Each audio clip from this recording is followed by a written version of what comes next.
be a couple of either ors or just a wait and follow me on social media, and I'll tweet the picks out on Sunday morning. But I've got a couple that will stick regardless of what the results are. But yeah, look, yesterday was meaningless football in the standings anyway for both teams. But they still played football. They played to win the game. I thought there was outstanding desire and effort by both teams.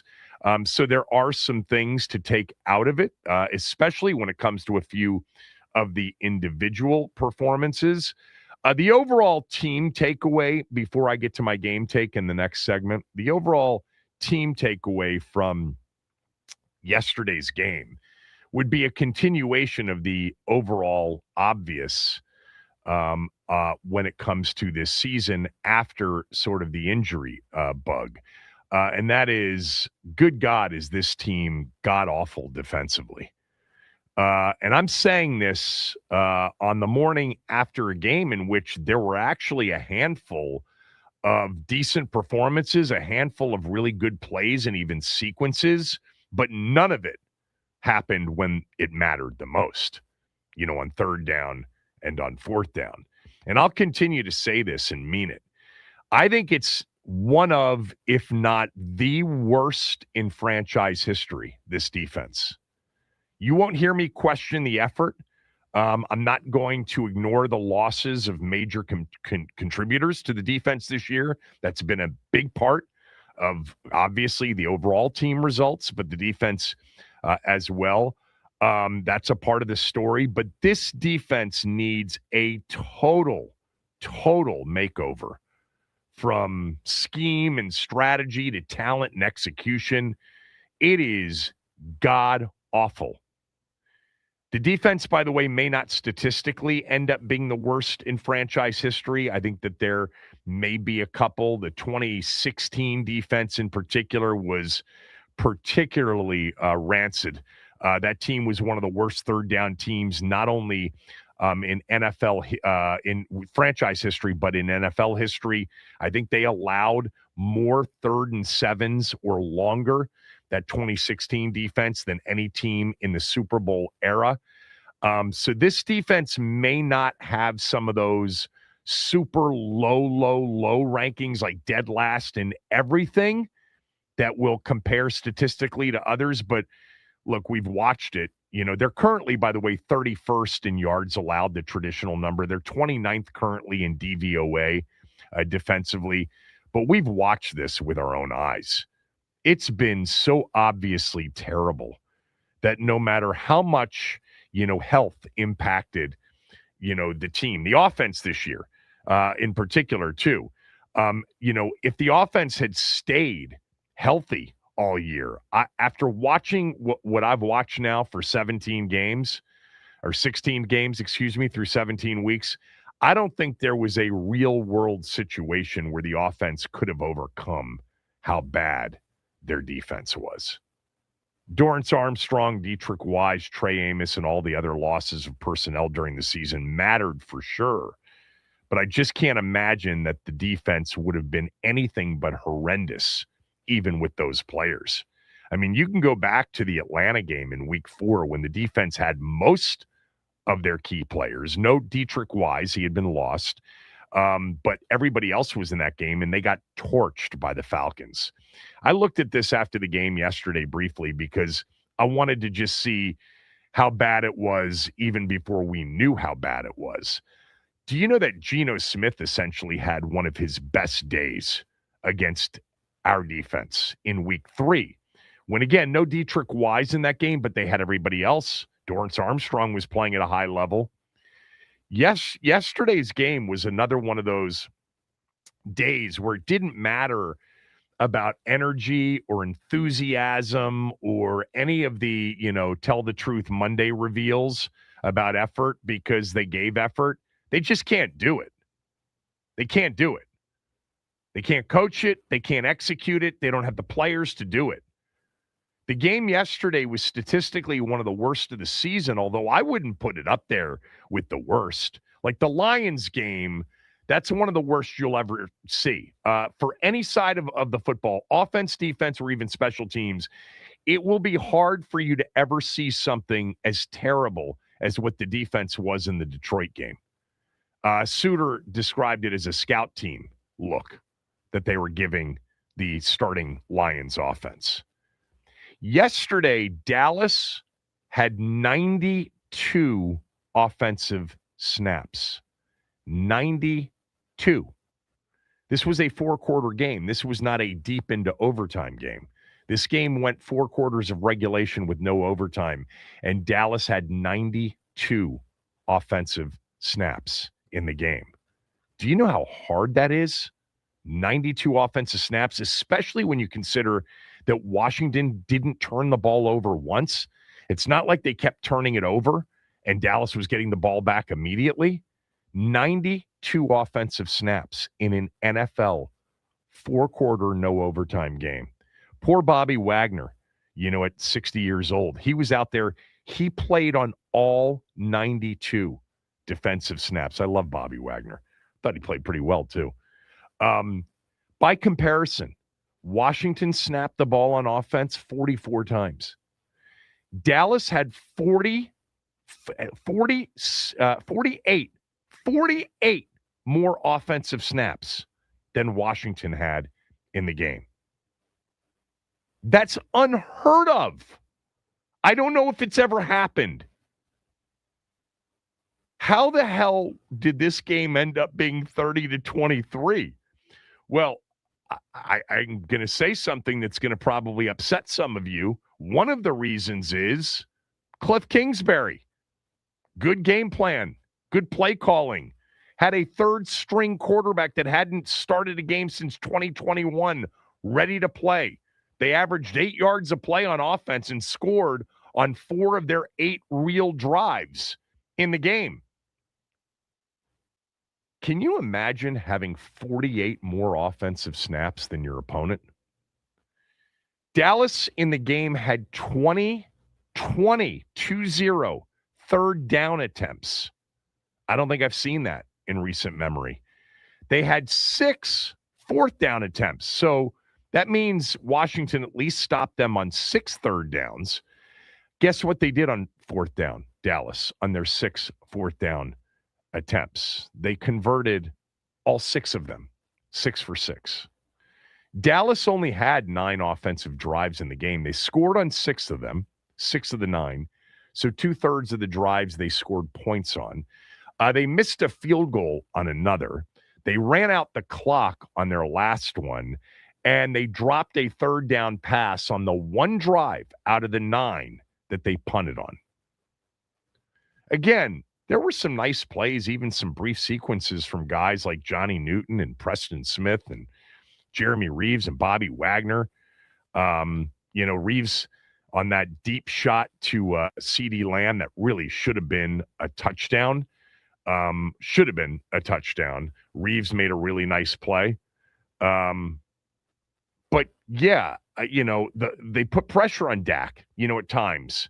But when it mattered the most on 3rd and 4th down, Washington's defense couldn't get the Cowboys off the field. And that was the story of the game.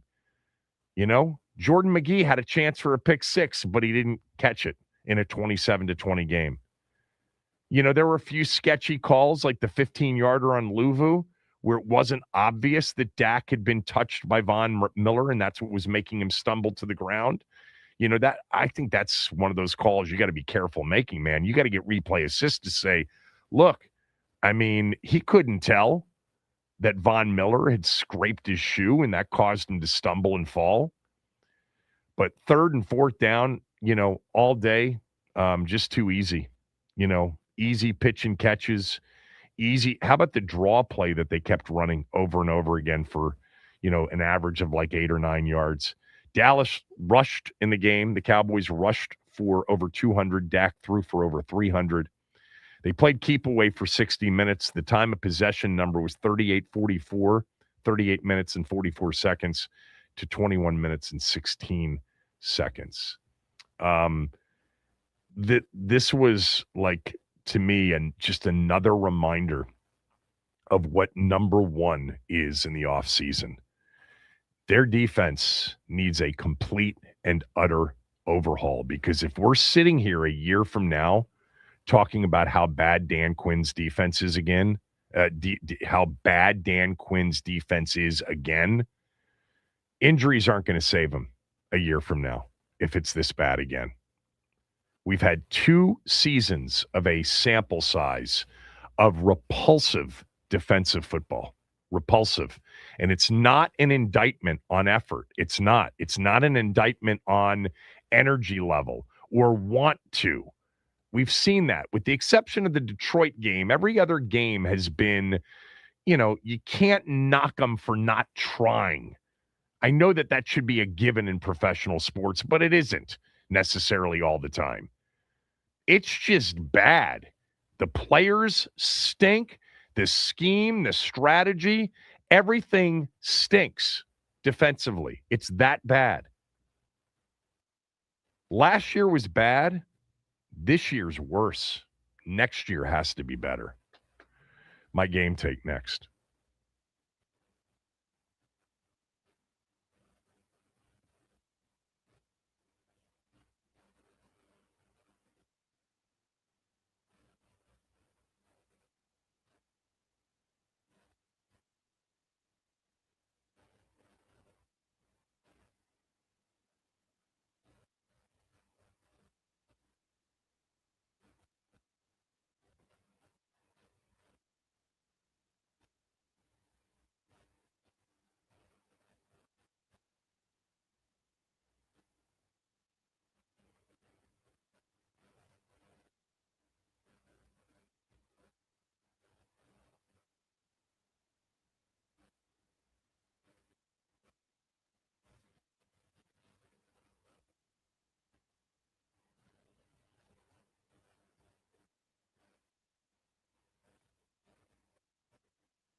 Job by Terry McLaurin. I know we'll talk about it throughout the game, but that dude right there has been balling despite having a ton of different quarterbacks. And here is Debo Samuel off to the races.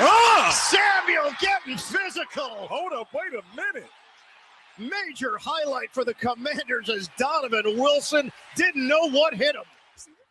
You know, I got to say that, you know, listening and watching that broadcast, the Netflix broadcast, the doubleheader, and then they had the Detroit-Minnesota game, which was a woeful football game.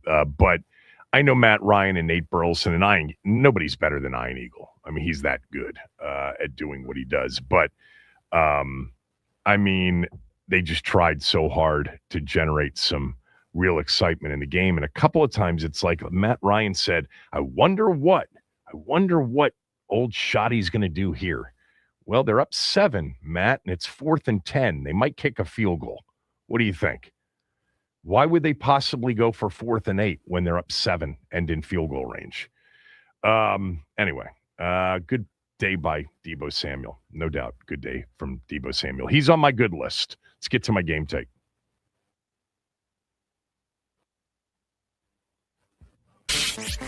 Kevin's Take, the good, the bad, and the ugly from yesterday. Start with the good list, and then we'll get to the bad list, and then we'll get to some other things, including the decision to kick the field goal. As long as we're doing this, I mean, let's treat it like it was a real game, because I did have an issue with him kicking the field goal when he kicked it. Not necessarily when he kicked it, but from how far out he kicked it from. We'll get to that. Let's start with Jacory Krosky Merritt on the things that I liked list. Look, he's all year long. We've essentially said the same thing. He looks the part. He's pretty good. You know, he's got great vision. He's decisive. The one thing that he didn't do, and he's had opportunities to do it, going back to the Chargers game, which was really the best game of the year prior to yesterday's game for him, is that he would get to the second level and get tackled, get to the third level and get tackled. There were home run opportunities. Suter would point them out in terms of plays being blocked up perfectly for the back to get to that next level and even that third level where then the back's got to take over. And he did that on that 72-yard run. It was beautiful. It was well blocked, good vision, great acceleration, and you saw the home run ability, something that we were all hoping he had. He had it at the college level. That doesn't necessarily mean he's going to have it at the NFL level. So now that we've got a 72-yard Bill run under our belt, we can now think of him beyond just being a good, shifty, good vision, upright kind of running, but good back, you know, for a 7th rounder, like a real keeper, no doubt. 11 carries, 105 yards in the game. You know, he had another really good 9-yard run. And I thought last week, you know, he had some really outstanding runs. No Chris Rodriguez yesterday, which is why we saw Bill the entire game. You know, some McNichols in there as well. But Krosky Merritt did a great job. Look, one of the things I can't give you, you know, a rundown on right now is, was he solid enough as a pass blocker? They didn't have the ball a lot. They didn't have the ball very much, as we've already described, you know, 48 fewer snaps in the game than the Cowboys, which is just incredible to actually even say out loud without, you know, saying that there's got to be something wrong with that. That can't actually be right. But it is right. But I thought Bill kind of led the way. You know, once again, a commitment really to running the football from Cliff against a team that's really been soft defensively. This was for Washington, you know, given the last few opponents, the Eagles and the Vikings in particular, and 2 of the last 3, where you know, Denver 3 out of the last 4. You know, the defenses that you've been facing are brutal. The Giant defense, not so much. You ran the ball and you stayed committed to it. And then Dallas yesterday, you were able to run the football as well. I would have loved to have seen what Chris Rodriguez would have done. I bet he would have had a really big day as well. But Krosky Merritt was in there, did a great job. He's had a hell of a rookie season. He's rushed for 776 yards and 8 touchdowns. He's averaged 4.8 yards per carry. He's got, 3 fumbles on the season, 2 lost, I believe, is the number for the year. So that's, an issue that, of course, we will talk about, next year and during the offseason. But I like their running back situation. I like their offensive line situation. These are two areas you don't have to touch unless there's something so obvious, like if a Jeremiah Love is there, you can't pass on somebody that could literally be a generational kind of a back. Ja'Cory Krosky-Merritt leads the list of things that I thought were good from the game. Deebo Samuel's next on the list. He looked fresh. He looked healthy. He looked hungry. Well, you know why? Because there were some contract incentives at hand. 70-plus catches and 700 yards on the season earned him some extra money. Beyond that, though, look, he's been pretty good for this team this year. The revolving door at quarterback, the receivers around him, the revolving door there has not benefited anybody, on offense. But yesterday, specific to the game yesterday, 2 catches, 41 yards on one of them on that bubble and 27 on another, totaling 68 yards. He had the 29-yard run on the reverse. At the end of that bubbles, at the end of that screen, knocking Donovan, is it Donovan Smith? Not Donovan Smith. Donovan Wilson. Knocking him to the ground, knocking his helmet off. Deebo's a baller, man. Bottom line is he's a baller. He's just got to be healthy, and he's not a number one receiver. He doesn't get that kind of separation. But as an overall weapon, he's the real deal. It would have been nice to see what it would have looked like with Jaden Daniels for 17, Terry McLaurin for 17, Austin Eckler for 17, etc.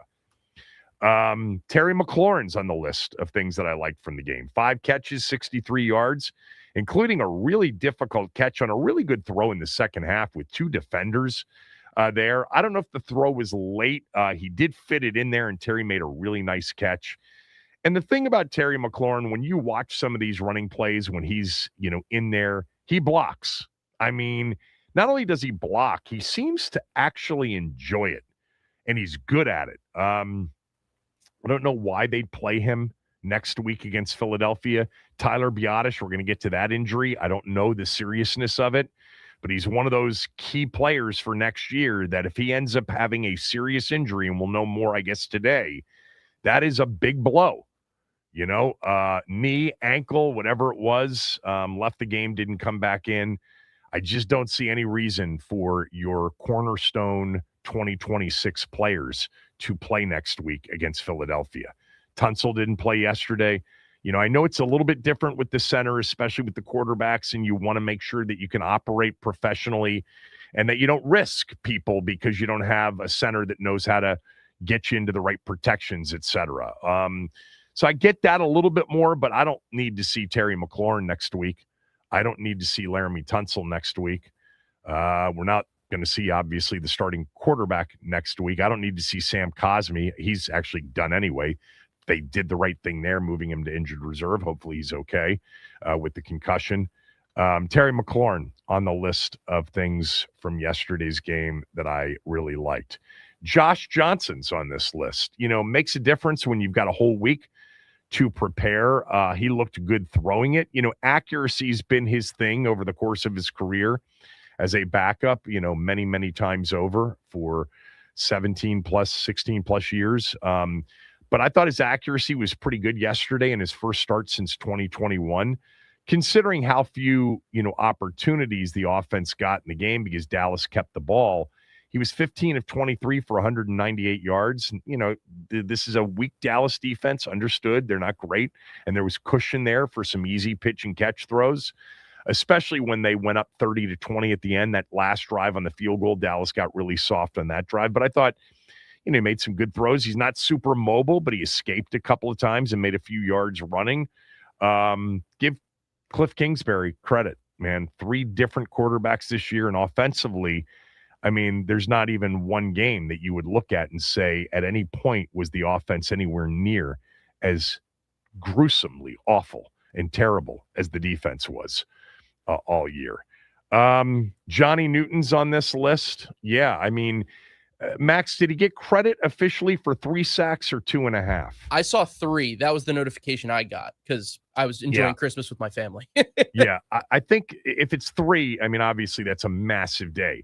Look, if you go through them, there's some coverage, sacks in there. I mean, I talked about what a terrible lopsided defensive day it was, but I'm also saying simultaneously there were some moments, especially on early downs, where they actually had some success.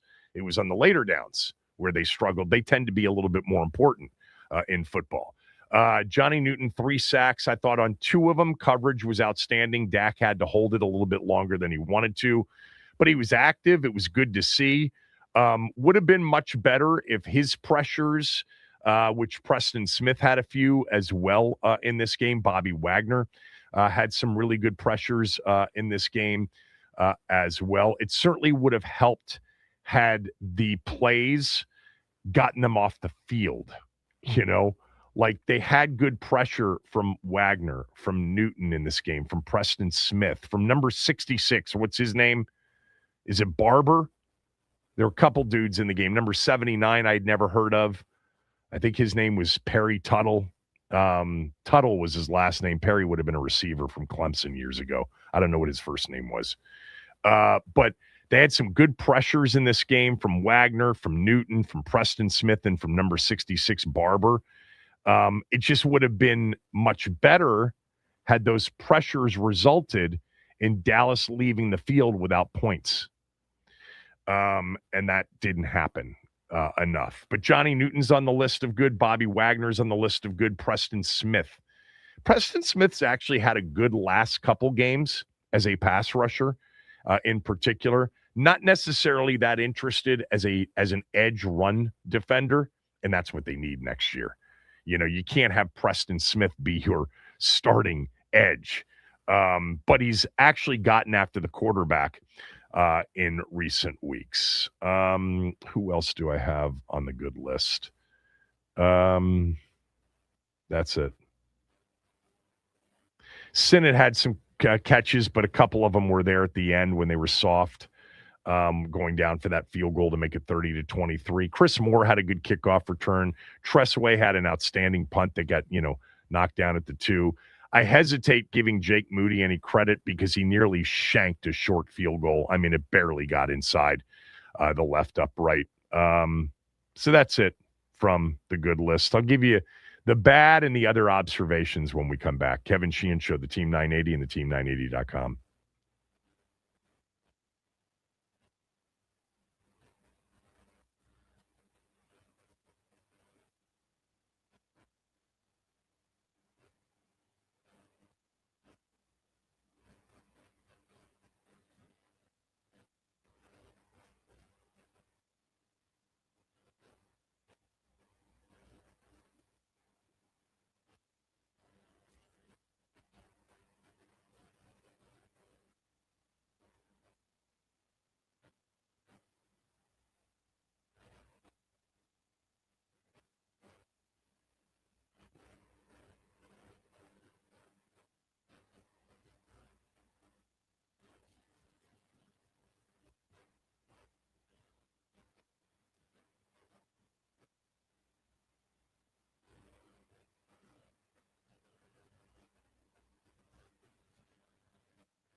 Dallas going for it, 4th and a yard. Prescott surveys, throws, and it's perfect to Pickens.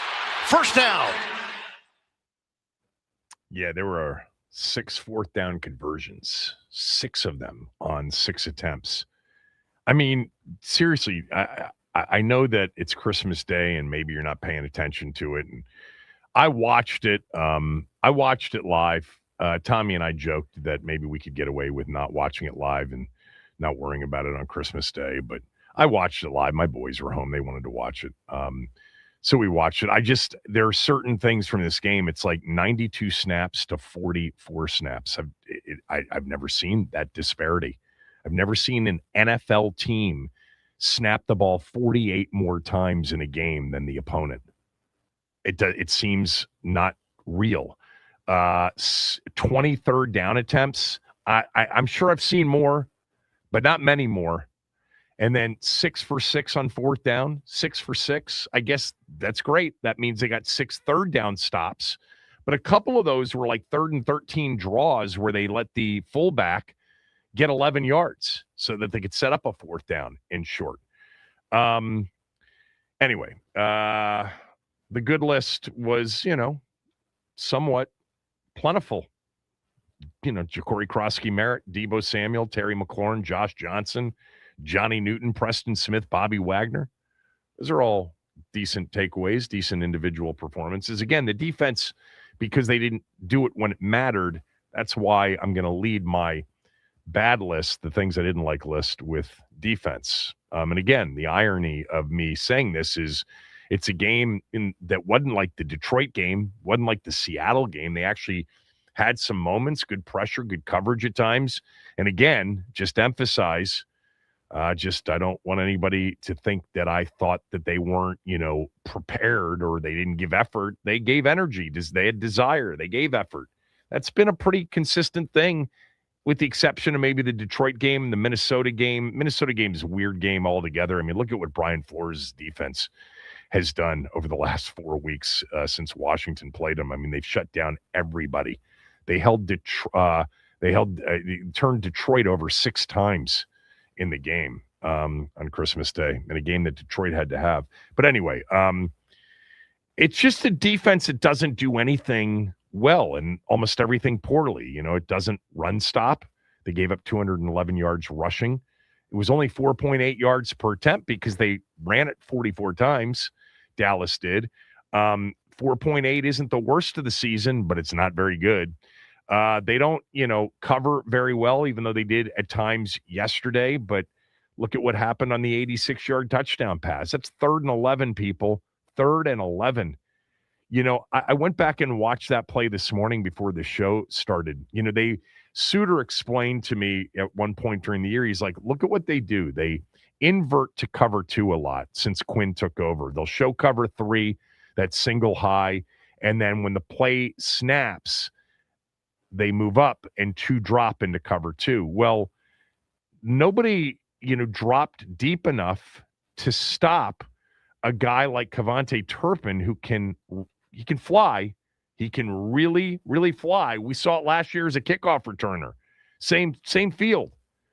But how on 3rd and 11 do you let a guy run right by you for 86 yards and a touchdown? I mean, these are the kinds of things. I mean, I'll give the defense some credit for post Joe Witt, present Dan Quinn. They haven't given up the number of explosives. They haven't had the major miscommunication stuff going on.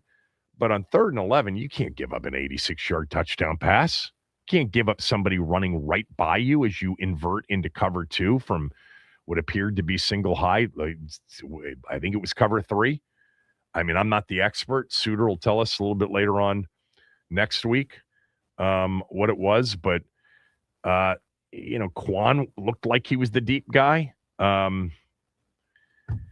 Just overall, I mean, the 300 yards plus passing, 200 yards plus rushing the football, 8 for 20 on 3rd down, even though you get 12 stops, 8 for 20, it's not quite 50%, but it's in that 40 percentile, which isn't good enough. 6 for 6 on fourth down is unconscionable. And so many of them, I'll go through them. The first one, the 4th and 1, Javonte Williams was still in the game before he got hurt. He just kind of runs easily for 4 yards. On their second drive, it's a 4th and 1 all-day throw, easy to George Pickens. 4th and 2, after Sanders still had done a good job on a 50-50 ball in the end zone, they go for it on 4th and 2, and it's a bunch set, and he's too late coming out of it to cover Tolbert.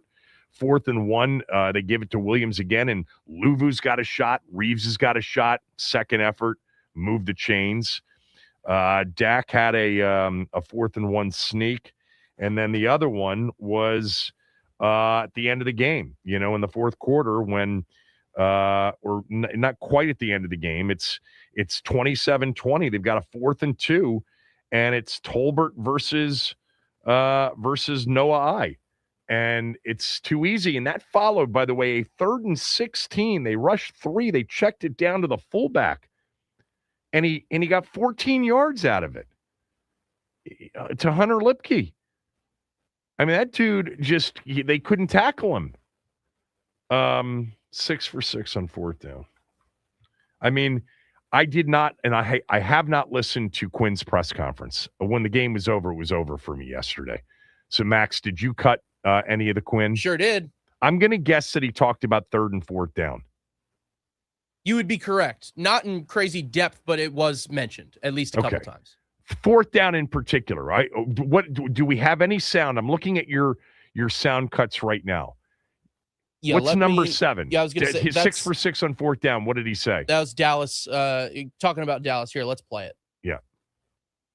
You guys owned 4th down last year. Yes. And do you think there's a better way to kind of summarize what's flipped, that they were able to go for 4th down over and over and over again and convert all the time? I think that was 6 to 6. Yeah. To have 6 out of 6, man, that was impressive to see. So I attribute a lot of that to Dak, to where they're going to go. When you get into those short ones, thought their line did a nice job moving us off, to create, the movements. I think one was a sneak, inside styles of runs. And then on another one, like I said, we had doubled, some other players. And so I think they went one to Tolbert. But that's hard to do. And they did it for sure. But, yeah, the 4th down wins, that was as big a factor in the game as any, because those are possessions that end there. No points, no extension, no time. And so it's a big deal. We had a couple from our end that we were prepared to.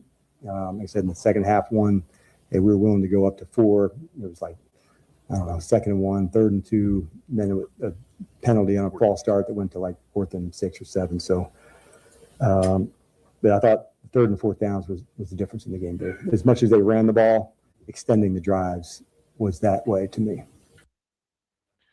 Yeah, I mean, the problem is, a lot of them are 4th and super shorts. But you got a 3rd and 16, you rush 3, and he checks it down to the fullback who gets 14 that allows him to go for the 4th and 2. And you have him tackled at least in a 4th and 5 situation, and he just carries people to, within range for them to go for it. Just a terrible, it was, again, I want to emphasize this because I don't want to hear from certain people about this. It wasn't effort yesterday. It wasn't energy. It's not that. I have appreciated to as much as you can in a 4-12 season, take that horrific stretch of that Seattle-Detroit game and the Minnesota game, again, what Brian Flores has done here recently is insane. I mean, there's no way that you can't give him almost head coaching money to stay if you're Minnesota as the defensive coordinator. But beyond that, it's like it's not about, kind of their desire. I see Bobby Wagner's effort. I see what Sanders still is giving, on the field. I see that, but it's just not good enough. It's nowhere near good enough. When you're allowing the other team to snap the ball 92 times on one side, on the offensive side of the ball, and convert 6 of 6 on 4th down, and take a 3rd and 11 and throw it over the top of you for an 86-yard touchdown, you got major issues. So, I just put this down here. Biotish getting hurt, fingers crossed. It's nothing long-term, nothing serious. You don't need to play him in the season finale. So the situation at the end when they were down 30-20, I actually have a little bit of criticism here for Dan Quinn because the goal is, you have 3 timeouts left. It's 30-20. You take over, by the way, after a kickoff return. You take it over from your own 28-yard line, 3 minutes, 53 seconds left. The goal really should be to try to get some points on the board with at least, 2:47 left. That would be the best case, but you're probably not going to do that taking it over with 3:53 because that would essentially give you an opportunity for not only the 2-minute warning, but 2 snaps before the 2-minute warning. But anyway, the reality of the situation is they're moving the ball down the field and they get a 1st and 10 at the Dallas 32-yard line with 2:31 left. And there was an injury that sort of allowed Washington to take some time there. So you're at the 32 of Dallas, right? So from there, it's a 50-yard field goal attempt. Jake Moody, just so you know, I'm not kicking the field goal to make it 30-23 from 50 or out. I just think it's too much risk. And you have 3 timeouts defensively. So what they did is Johnson throws a screen to McNichols on 1st and 10, and it loses yardage. And then they spike the ball with 2:14 left, and then they send Moody out there on 3rd down to kick a field goal with 2:14 left from 51 yards out. With 3 timeouts left, I understand the value of a 4th timeout, pre-2-minute warning, but the 51-yard field goal brings too much risk to it. The game ends if he misses the field goal. The game doesn't end if on 3rd down you complete a pass over the middle of the field for a 1st down and you get the 2-minute warning and you still have 3 timeouts. Now, by the way, you can take more time and try to get the touchdown there because you're not going to have to kick the onside kick with 3 timeouts left. I just thought when he put him out there for a 51-yarder on 3rd down at the Dallas 34-yard line, I mean, they must have had a lot of confidence. I mean, Aubrey shanked a long one in the game. That field is not known for great field goal kicking, consistent. So I personally would have said, I understand the value in the 4th timeout, the 2-minute warning timeout. I do. But there's too much risk that the field goal is going to end the game here. I need a shorter field goal. So I'll use the 3 timeouts and forego the 4th, which is the 2-minute warning, to make sure I actually get points and have a chance. That's what I would have done there. It worked out. He made the 51-yard field goal, and sure enough, not only that, they kicked off at 2:09 with a return. There was still seconds left before the 2-minute warning. Now, Dallas, I think, makes a mistake because with 2:04 to go, you can throw the football. There's no consequence to throwing an incomplete pass. So they could have caught Washington off guard on a 1st and 10 with 2:04 left in the game and thrown it for a 1st down. Then Washington still would have had their 3 timeouts post 2-minute warning, but maybe they would have gained 8 or 9 yards, which would have guaranteed the first down anyway. They got it anyway by running the football because, of course, Washington can't stop the run. They gained 9 yards, and then they threw it on 3rd and 1 to Pickens for 21 yards. A bit of a minor beef with Quinn, though. I understand what they're trying to do, and he's smart to try to get that 4th timeout, that 2-minute warning. There's no doubt that that's in play, but 51-yard field goal, the dude had nearly shanked a 20-something yarder early in the game. How long was that field goal that just barely got in the up? It was 29 yards. Barely got in. Was that the one that made it 7-3, or was it one a little bit later on? 23-yarder. The 23-yarder that made it 27-20 was the one that barely made it inside the left upright. And we're putting him out there for like a no-brainer 51-yarder.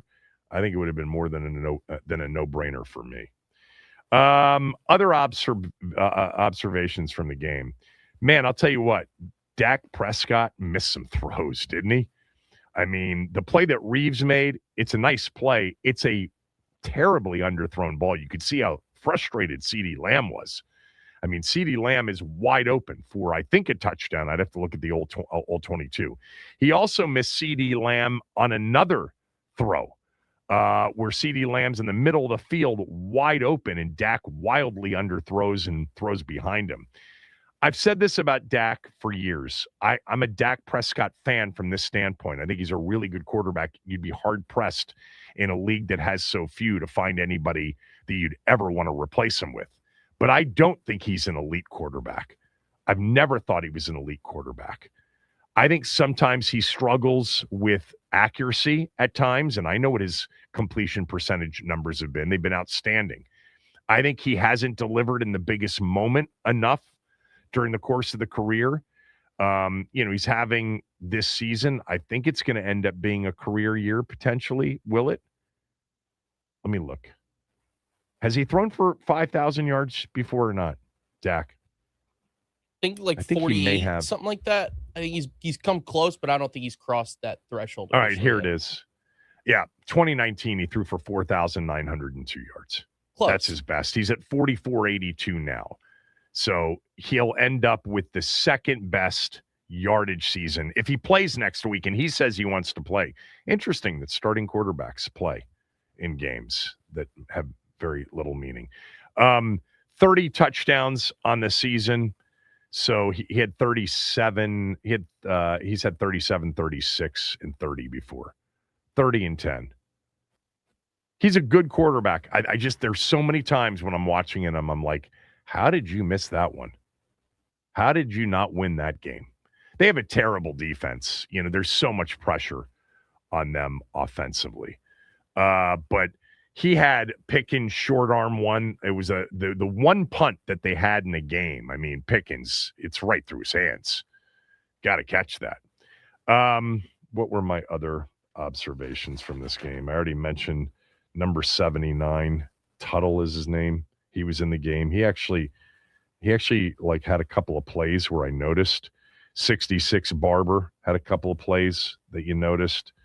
I'll tell you what, I saw you guys send me tweets about, I guess they put this up at some point on the broadcast, that Washington was 0 for 8 in standalone games this year.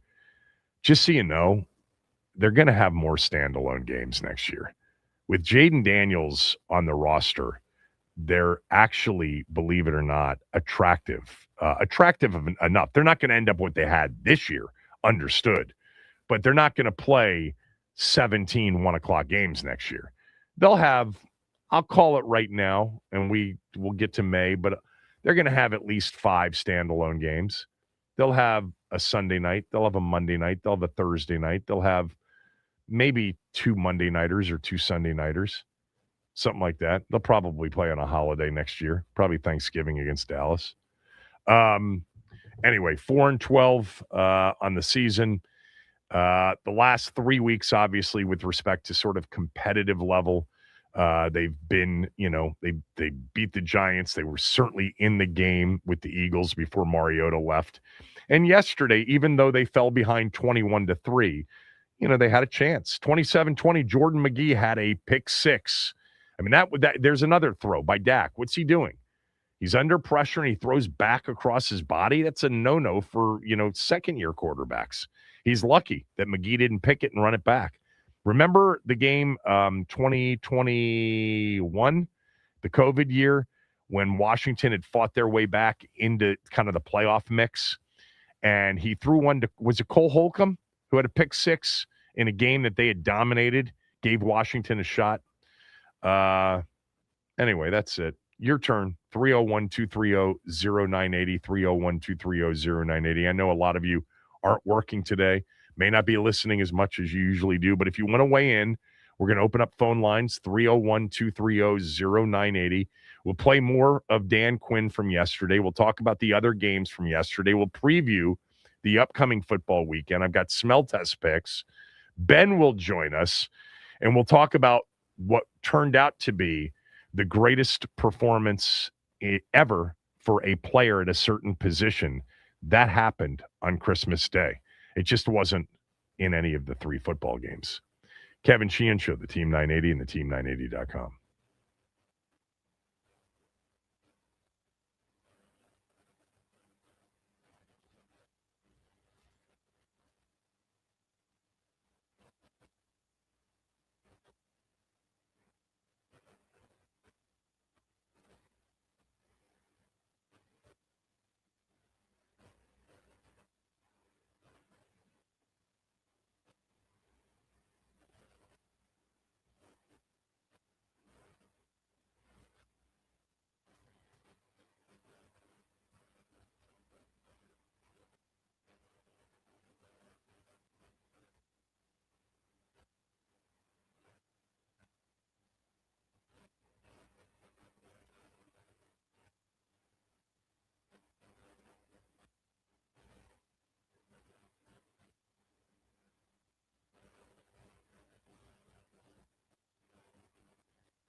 You going to play a highlight for me or not?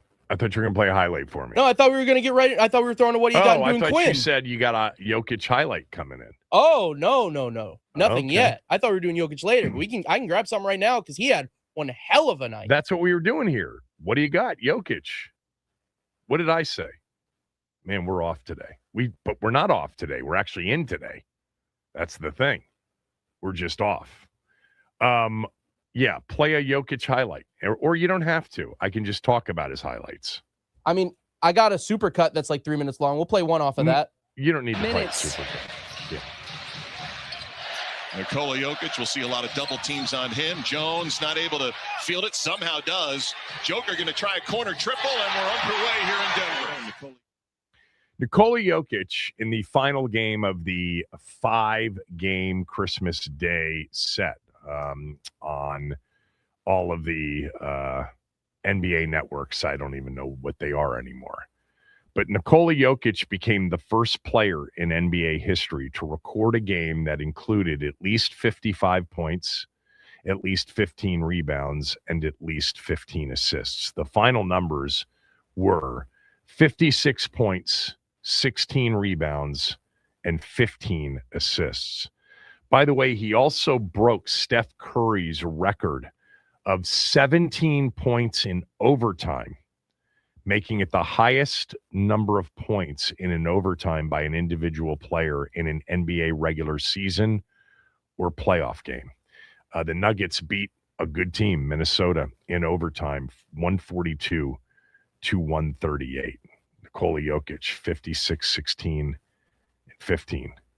And here are some more numbers from this once-in-a-lifetime performance from Jokic. He was 15 of 21 from the floor. He was 4 for 6 from behind the arc. He was 22 of 23 from the free throw line. He also had 2 blocked shots in the game. I don't think we emphasize this enough about the Joker. He is, in my opinion, and I love this sport more than any other, he is the most skilled, if not the best, center I have ever watched play the game. He is clearly, without debate, the most skilled big man in the history of the game. Wilt wasn't as skilled. Kareem wasn't as skilled. Russell was never as skilled. Olajuwon, Shaq, no. In terms of the overall skill level, not athletic and skill combined, not just athleticism, not just one aspect of the game. In terms of the skill, ball handling, passing, shooting from short, shooting from medium, shooting from distance, shooting from angles, floaters, jump shots, set shots, hook shots, jump hooks, passing from the low post, passing from the high post, being a screen and roll player, both as the roller and as a screener, being a guy that literally can get to the free throw line with one skilled pump fake and up and under after another.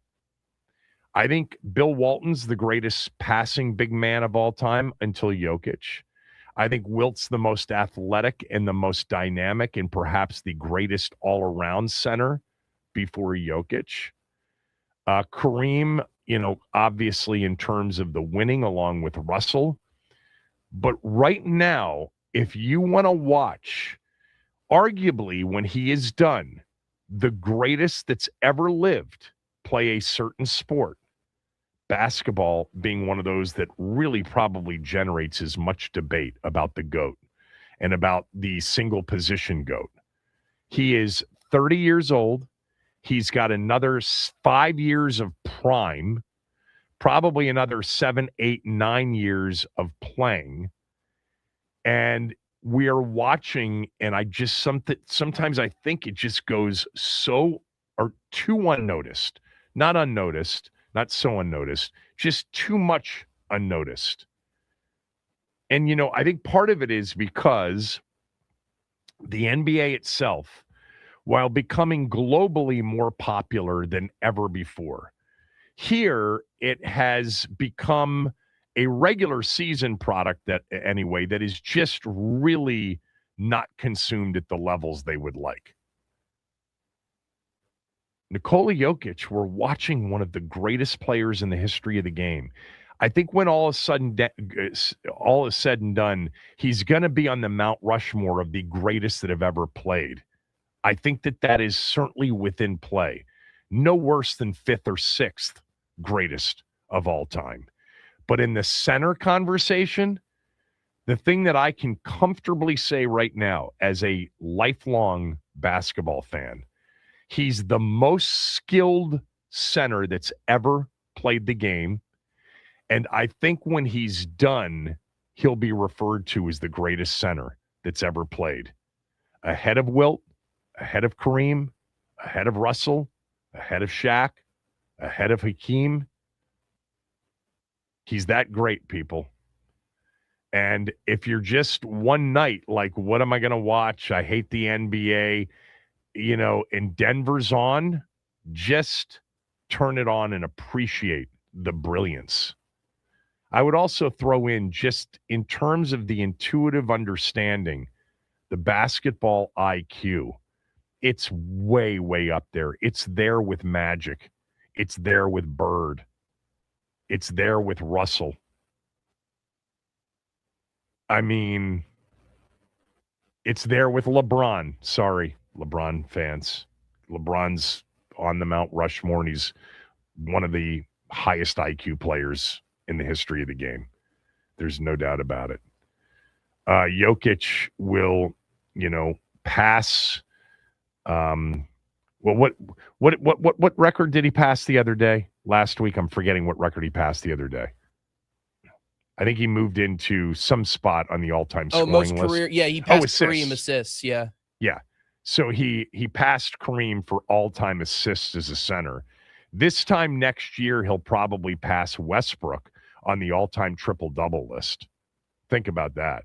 Center, all-time triple-double list. He averaged a triple-double last year. He's averaging an even more effective triple-double this year. He's averaging 29.8 points per game right now. That is a career high. He's averaging 11 assists this year. That's a career high. And he's averaging 12.1 rebounds. That's not a career high. His career best on that is 13.8 rebounds. In a sport, by the way, he's also having his second best free throw shooting percentage of his career, his best three-point shooting career percentage with his highest number of attempts on average. And he's averaging 61% from overall field goal range. That's second best of his career. We're seeing him right now at 30 years old, essentially at the heights. Like, this is now early to mid-prime. Let's call it mid-prime of his career. And the thing about it is that this is like the sport in which you end up comparing based on rings. That's how this sport and the individuals on these great teams get measured, is how many rings. He's only got one. And, we've talked about how great Oklahoma City's been, but you know what Oklahoma City's done here recently? They've lost 3 out of their last 4 games. By the way, 4 out of their last 6, 3 of those losses all to the Spurs, including yesterday. So maybe Oklahoma City isn't it's the regular season. I think personally it would be very hard to beat them in a best of 7, but I would give Denver and I would give Wemby and the Spurs at least a shot in the West. But Nikola Jokic, the Joker, this is all-time greatness happening, available to see. And I just feel like a lot, at least in our audience here, a primarily football audience, but sports fan audience, I don't think many of you understand he's going to go down as perhaps the greatest center in the history of the game and one of the top 4 to 5 players in the history of the game. And it's a pleasure to watch him because, like guys like Magic, in particular Bird, LeBron, I don't know that there's a player in today's game that makes people better more than he does. He elevates everything. And the other part of it is he seems completely detached from how great he is. I'm not sure there's a more humble and less sort of affected player in sports than Nikola Jokic. Hard not to root for him. He's got a counterpart, a co-conspirator, if you will, in Jamal Murray, who's spectacular. 56, 16, and 15. Holy God. Merry Christmas, Nikola Jokic. I didn't watch it. Felt badly. I was watching the football last night. I'm sure like everybody was. All right. 301-230-0980. Phone lines are open. Anything on yesterday's game or even big picture stuff. Eric, Mark, and we've got a line or two open if you want to weigh in. 301-230-0980. Kevin Sheehan Show, Team 980, and theteam980.com.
This from Jared. Jared writes, love the show, Kevin. What happened to swinging big the entire offseason? That's all that was talked about. Now it's an entire roster adjustment. So are we done swinging big? Thank you for that, Jared. Appreciate that. Yeah, we were never, let's be clear on this, as it relates to the defensive side of the ball. We were never, ready to swing big as in we're going to be great defensively. So there was always more swinging to be done, and I wanted them to swing on Trey Hendrickson, on Myles Garrett before he wasn't available. So they didn't really swing big at all on defense, right? With the Wise and the Kinlaw, ads they passed on drafting a defensive end, and they drafted a corner at the end of the second round. Lattimore was part of the swinging, but that was for the short term and long term. You still have to think about leveraging the rookie contract of Jaden Daniels. But I think what this year revealed for sure is, one, we knew, two, we weren't sure that we knew, definitively. Number one is they needed depth. That was an obvious thing going back to last year. They didn't have that. Cupboard was bare when they got here. It was going to take a few off seasons minimum before they could build any kind of legitimate depth. But number two was, were they going to be good enough defensively with the players they had? And by the way, with the coach that they had coming back, the defensive coordinator. And I think that was a mystery for me anyway. I know many of you during training camp thought that they had one of the best secondaries in the league developing, based on some of the preseason results and some of the inter-squad scrimmages, and inter-squad scrimmages.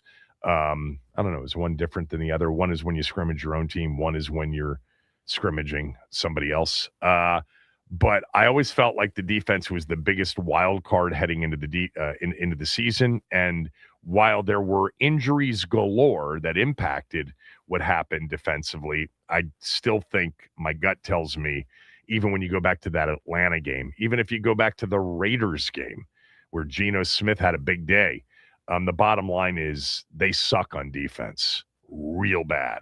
And defense is variable year to year, and there can be no rhyme nor reason for the change. But I think there has to be a massive, massive movement to overhaul everything, from the scheme and strategy and coaching to obviously the personnel. Because with this particular defense, even if Wise and Armstrong and Amos and Harris and everybody that went down, even if all those guys had stayed healthy and you didn't have to play Payne at D end or Kinlaw at D end or move people around, it just wasn't going to be good enough. It wasn't going to be good enough, not against the schedule they had, for sure. They weren't going to be a 10-plus win team.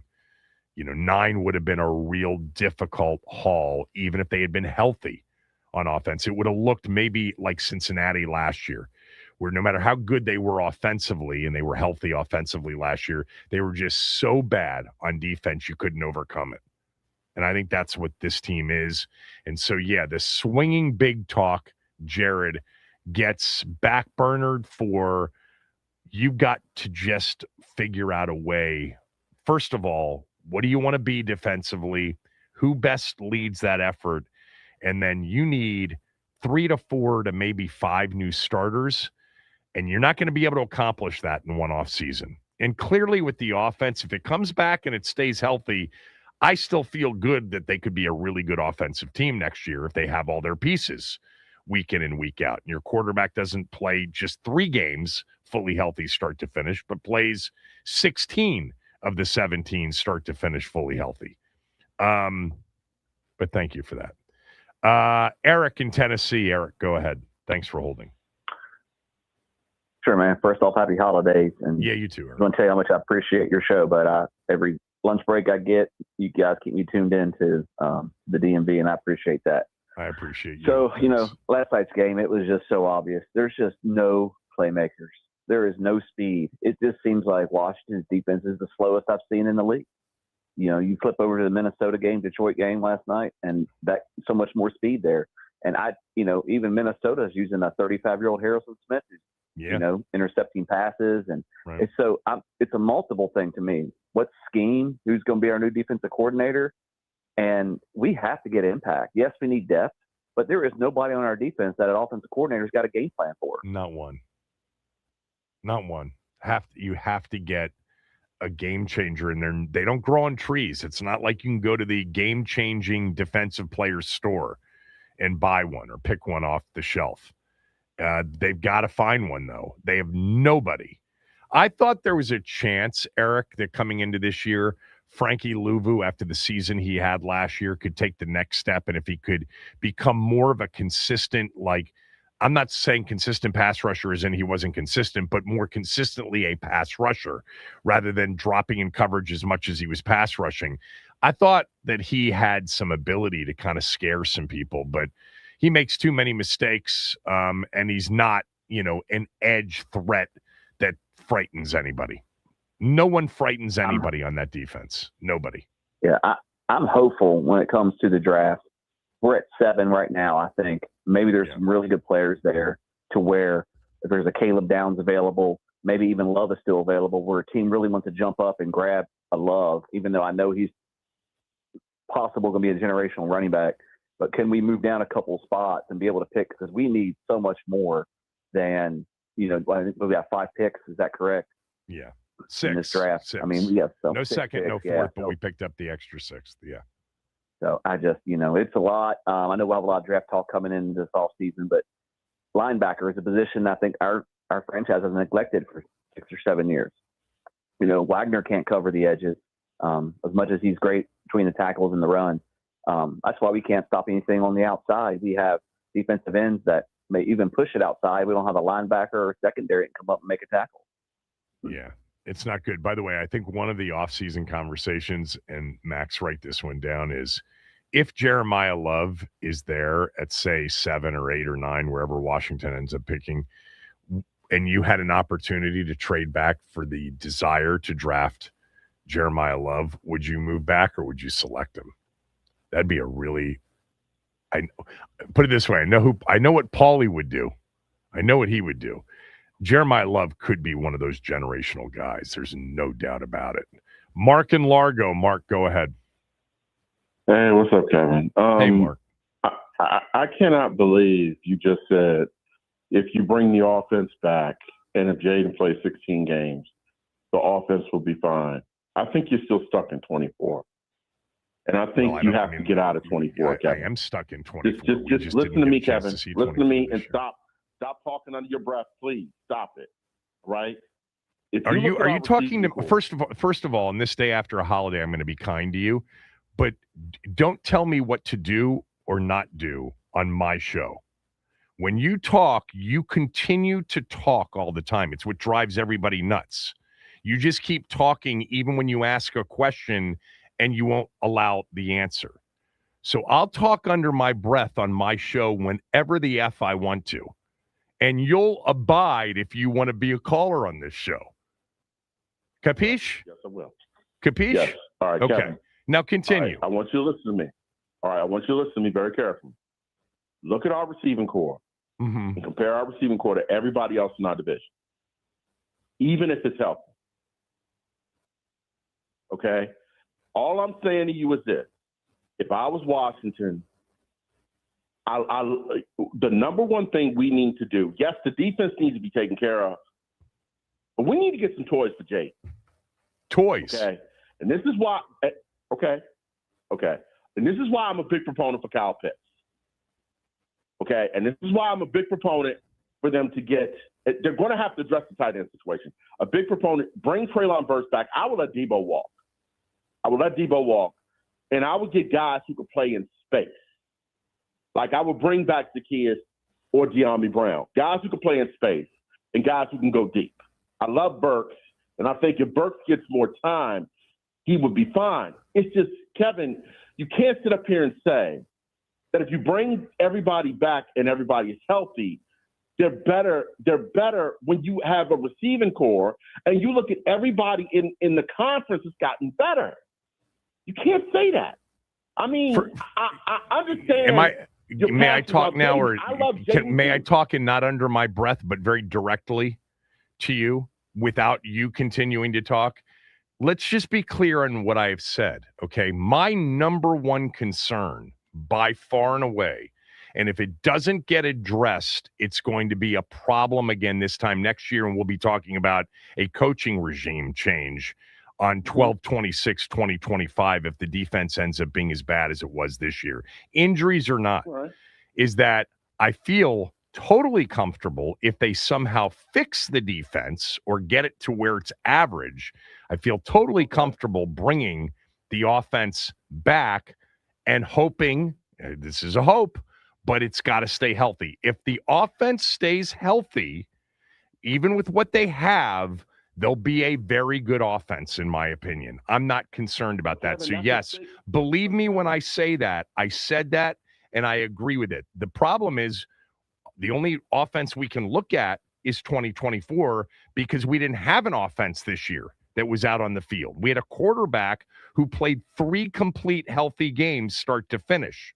So 2025 and the results of it you can write off. Now, when you say toys, would I like another, space creator in the pass game or a take it to the house game-changing running back? Of course. I would love those things, but they are not a priority for me as much as D coordinator, whatever they do with the scheme, and adding 4 to 5 defensive players, because they literally had no chance defensively this year. None. Kevin, can I speak now? You may. Can I speak now? You may. All right. You're talking about running backs. I think they're fine running backs. Okay, I'm going to be honest with you. I wouldn't touch the running back. In fact, I would go get Breece Hall. I would get Breece Hall who's going to be available. That's my favorite. You're the best. Hold on. Now, may I respond? I wouldn't touch the running backs. I'd go get Breece Hall. You just summed up you as a caller. You're the best. You're a walking contradiction. Every single thing you say, you contradict it within 30 seconds or less. Okay. I wouldn't touch the running backs. I'd go get Breece Hall. No, but if I'm Washington, honestly, yes, I'm going to keep beating the drum about Kyle Pitts. I love Kyle Pitts, and I think if you could maneuver a way to get Jordan Addison and then bring back either De'Ami Brown or Zacchaeus, you probably can get Zacchaeus or both of them back. Yeah. I think, and bring back Treylon Burks, I think we would have depth, and I think we'll be fine. Okay. But, yes, I know you get upset when I keep saying Kyle Pitts. I know people get upset. I don't get upset with you when you say Kyle Pitts. I say buyer beware. There are Atlanta fans that will literally cheer wildly if Pitts doesn't re-sign in Atlanta. Now, in the last couple of games with who at quarterback, he's had the 2 best games of his career, or certainly the best game of his career. But there were too many games where he was MIA. It's a red flag. That's what I've said to you. Buyer beware. I got to move on. Thanks. Let's go to Athen in Annapolis. Athen, go ahead. Hey, Kevin, just real quick. Your branding segment on the podcast the other day with Uncle Lavero was awesome. I think it hit the nail right on the head. So I just wanted to throw that out to you. Appreciate that. Buddy Ryan could rise from the dead and not fix this defense, okay? There's no speed. There's too much guessing where people don't know their assignments. You got rotational players at best like Kinlaw, and good for Johnny Newton. Like, he had 3 sacks yesterday, but they still had 40 minutes time of possession, Dallas, 200 yards rushing in 95 plays, which equals WTF at the end of the day. Yeah. So for me, it's Adam Peters is on the clock now. Like, you need a defensive coordinator, the scheme. They need to totally go out and do their jobs in the offseason. No more Bruce Allen bargain basement shopping. I know that their free agency plan was thrown off last year because they wanted to get the left tackle from the Ravens and Khalil Mack, and then they re-signed before the period started. But I just think we need aggressive players, and again, they got to do their jobs. This is why they're paid the big bucks. But there's no talent on this roster. It's on the defensive side anyways, and they can tweak the offense and add a few pieces here and there, but this is a totally defensive problem that needs to be fixed. Yeah, I mean, they're defenseless as a defense. I mean, it's just, Exactly. it's so painful to watch. And thanks for the call, as always, Athen. It's so painful to watch because even on a day like yesterday where it's like, Johnny Newton, 3 sacks, Preston Smith, some consistent pass rush pressure. You know, Sanders still gets beat a couple here and there, but he's a fighter, comes back, makes a couple of plays here. How about that play by Reeves? How about, Bobby Wagner? By the way, Kinlaw's not a rotational piece. I think I've learned enough this year to know that Kinlaw with good edge players is a starting, lead snap percentage interior, D tackle. But it's if they, and defense is weird. I say this every year. Defense is weird because history will tell you one year to the next, there's a lot of variability because you don't have a quarterback, as an example, touching the ball on every play that's consistent. So offense, less variable year to year, defense, higher variability year to year. But this one's been so bad for 2 straight years. And yes, I'm taking into account no Wise, no Armstrong, no Amos, no Harris, I get it. The whole season's been that for Washington, on both sides of the ball. But it's not, there's just something not right. We said it last year over and over again. It's like, Wagner's not a bad player. Luvu's not terrible. Sanders still's okay. And yet the results kept being just nowhere near good enough. And we now have another full season. And even though there are other players that got a lot of time, including names we've never heard of in recent weeks, it's just bad. It's a gruesomely terrible defense and has been. And I think it starts with whoever leads it. I don't know that Quinn says, I'm going to be the defensive coordinator, head coach. If he's going to do the Mike McDonald, if he's going to do that role again. It sounded like that's not really what he learned from being out of coaching. He wanted to be more of a delegator, CEO style coach. We'll see. Paulie, go ahead. Big guy, hail to the W. Hail man. to the W. Hey, hope you had a good one holiday. Thing me and you don't. Hey, I did, and I hope you did too, man. Hey, well, look, there's one thing me and you would never be accused of, and that's talking under our breath to each other. Yeah. But don't you love? I wouldn't touch the running backs. Now we got to go out and get Breece Hall. We got to go get Breece Hall. I mean, he doesn't even realize what he's doing. It's entertaining. I got to give him that. Bro, I can give you a whole bunch of scenarios where he didn't contradicted himself, man. From the whole time I've been listening to him talk, he good. He all right. You know what I mean? I understand. He's funny. He's funny without knowing sometimes he's being funny. But he's a contradiction king, bro. I always say that about my guy. But look, I got to agree with you and disagree with you. Okay. I disagree with you, man. The NBA was fantastic yesterday, man. NBA. I didn't watch it. My Knicks. I had the football on all day. Listen, hey, NBA triumphed NFL yesterday. You know, it was a lack of. I bet it didn't in the ratings. In the NFL. Yeah, okay. All right, that's ratings. I'm talking about if you watched it, I'll watch all of the games. I'll take your word for it. I'll take your word for it. I wish I'd watched Jokic. Listen, this NBA, it's a new guard in the NBA. You know, and these young guys, they balling. You know what I mean? And you add the veterans that's like Jokic. Listen, man, the NBA is on the come up, man. I appreciated the NBA yesterday. Why?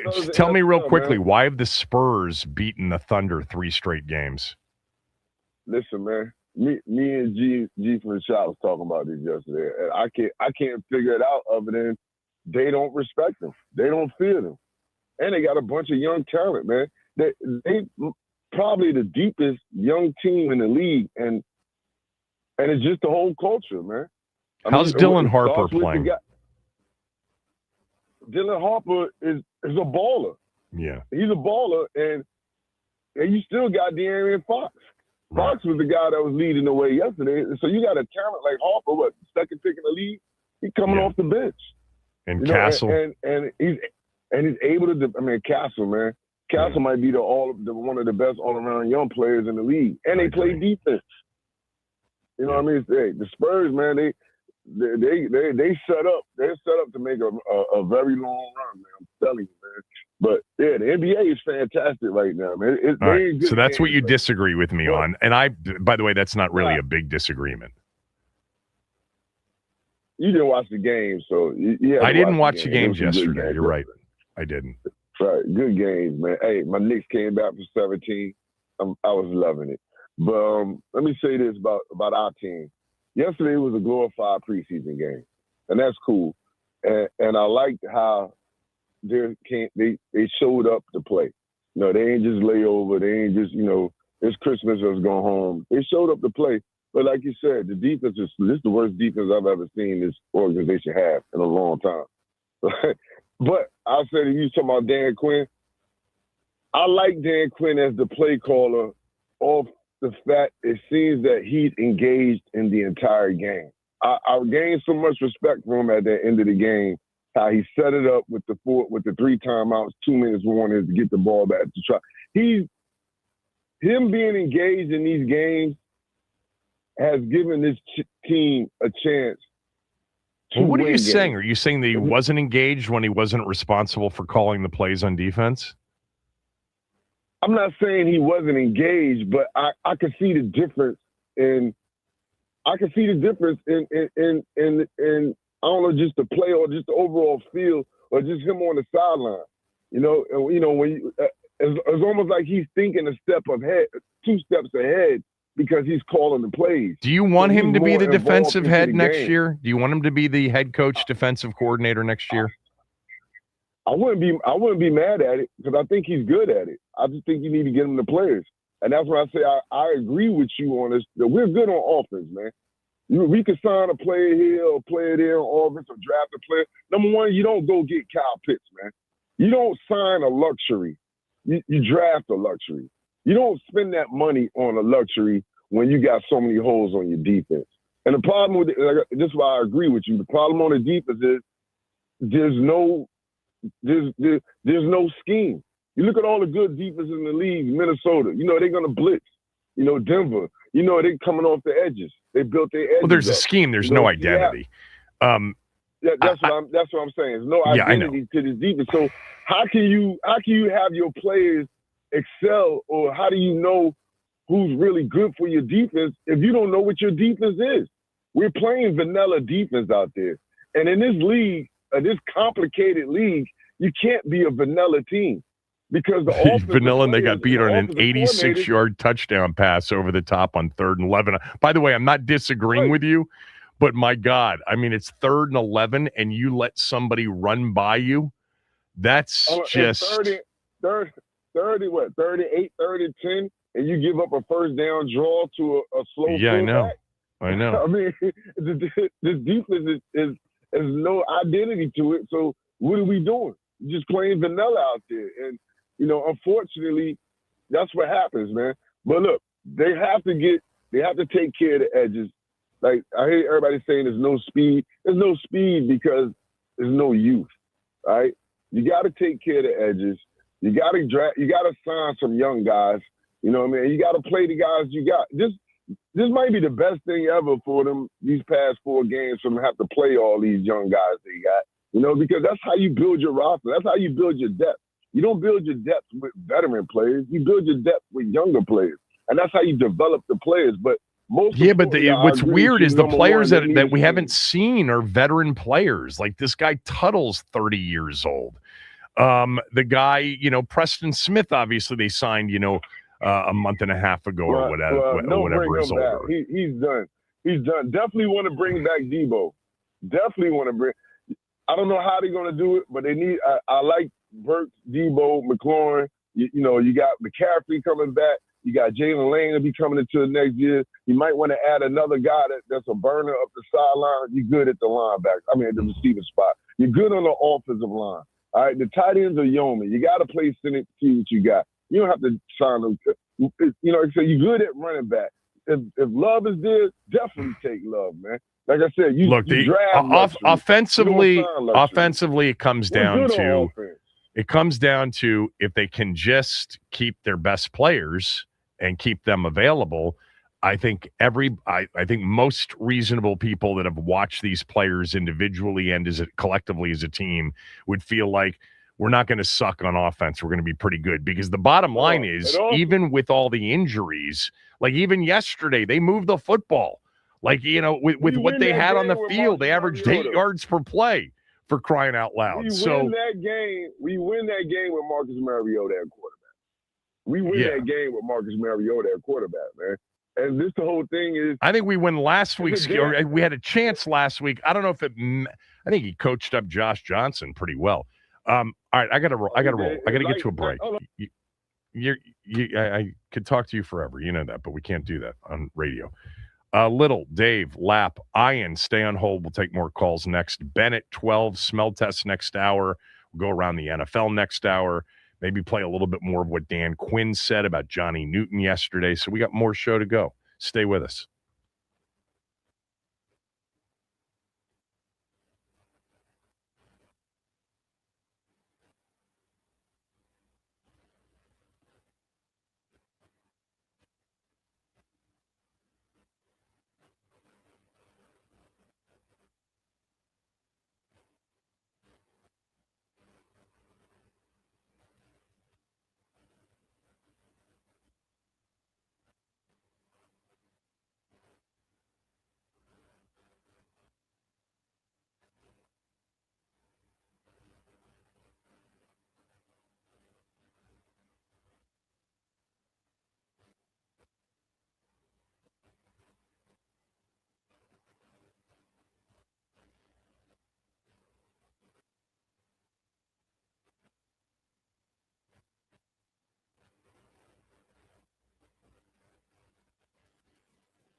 All right, let's do a few more calls. Little's been on hold for a while. Little, thanks. Go ahead.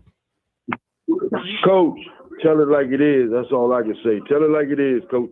Hey, look, I was telling Max, hey, man, if that linebacker from Texas Tech out there, man, we got to get him off the top. Then we build our defense out off of this kid.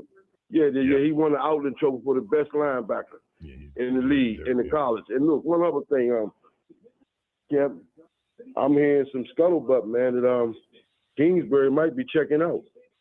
You know, I'm hearing a lot of things about he might be looking at that Giants job. Hey, look, and I hope the best for him.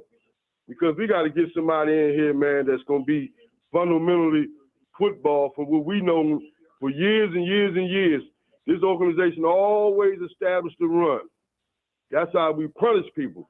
Then we get that over-top stuff. Always establishes the run. We don't need no new running backs or no number. We got enough talent right here in this building. We just got to get the right people to scheme them up. Hey, look, let me say something about my man, Paulie. Paulie, I don't know what defense paid 15 yards off the ball when it's 3rd and 13. This is the kind of stuff I don't understand. That's why that receiver, when he come off the line of scrimmage, Scott, if you don't chuck him or nothing, of course he going to burn you over top. They did it with 88 in Dallas. Kevin, come on, man. We got to be aggressive. We got to chuck and run. We got to bump and run, and we got to live with it. You know what I'm saying? We got to get athletes in here that can do that, and that's what I'm talking about. That's the kind of defense I'm used to seeing. Keep the enthusiasm, man. Appreciate it. Let's go to Dave in Atlanta. Dave, go ahead. Hey, Kevin, how are you? I'm good, Dave. What's up, man? Good. So, look, I got 3 thoughts on the defense. Number one, I agree with you. I think we go back up a Brinks truck and go get a big-time D coordinator. That's number one.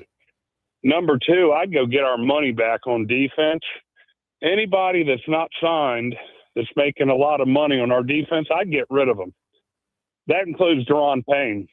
By the way, if someone would trade for Kinlaw, I know he's signed, I'd get rid of him. And then the third step of the program is I'd sit down with a new D coordinator and I'd say, you got a boatload of money? You got draft picks? Have at it, big boy. Rebuild our defense. And that's what I'd do. Thanks for the call. Appreciate it, Dave. Let's go to Lap. Lap, go ahead. Hey, what's up? What's up, Kevin? Hey, Lap, how are you? I told you I want Tate in the draft, man. But if he's not there, I want that defensive player. I think the one from Texas Tech, is that Bailey? Bailey's really good. Rodriguez is really good. Bailey's the higher. Yeah, I would take him if Tate's not available, I'll take that, and I'll just go all defense in the draft. Every round, defense, all defense. They got to see what they can add in free agency too. They need players that can play right away. Also, players that can step in and really give them something. Yeah, we'll have plenty of time to break it all down on the draft and free agency. Oh yeah, definitely. It was good to see Newton. It was good to see Newton out there. It was good to see Krosky Merritt.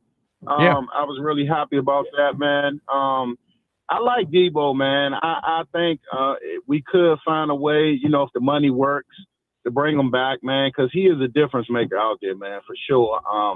And we kind of got a small taste of what it could have probably been, if we had our full strength of our team and healthy and kind of take pressure off of Terry, because that's what we need. I would definitely bring Trey Burks back. I'm a big Trey Burks fan. But I like with it. And with your comment about Jokic, man, you definitely can make a debate about the greatest big man. I mean, for a guy that's not athletic, you know what I'm saying? Like, that's so impressive. Just like when you look at Steph Curry, it's like, he's not an athletic guard, but man, what he does is just so impressive, man. So I don't think you can really debate anymore that Jokic is the most skilled big of all time. Skilled big. Yeah. People will forever wilt Russell, Kareem. For me, Elijah Wan's always been a little bit underrated in that conversation. Shaq. But I think at this point, what you're watching is the most skilled big man in the history of the game. That's what I think. Thanks, Slap. Let's go to Ian to finish up. Ian, go ahead. I love when you talk basketball. I totally agree, and the games yesterday were incredible. Almost I didn't watch any of those games. I wish I had watched the game last night. I watched more basketball yesterday than I probably have in a long time, and I watched the night before the 23rd, the doubleheader, and because I watched Kawhi go vintage Kawhi in the late game against the Rockets.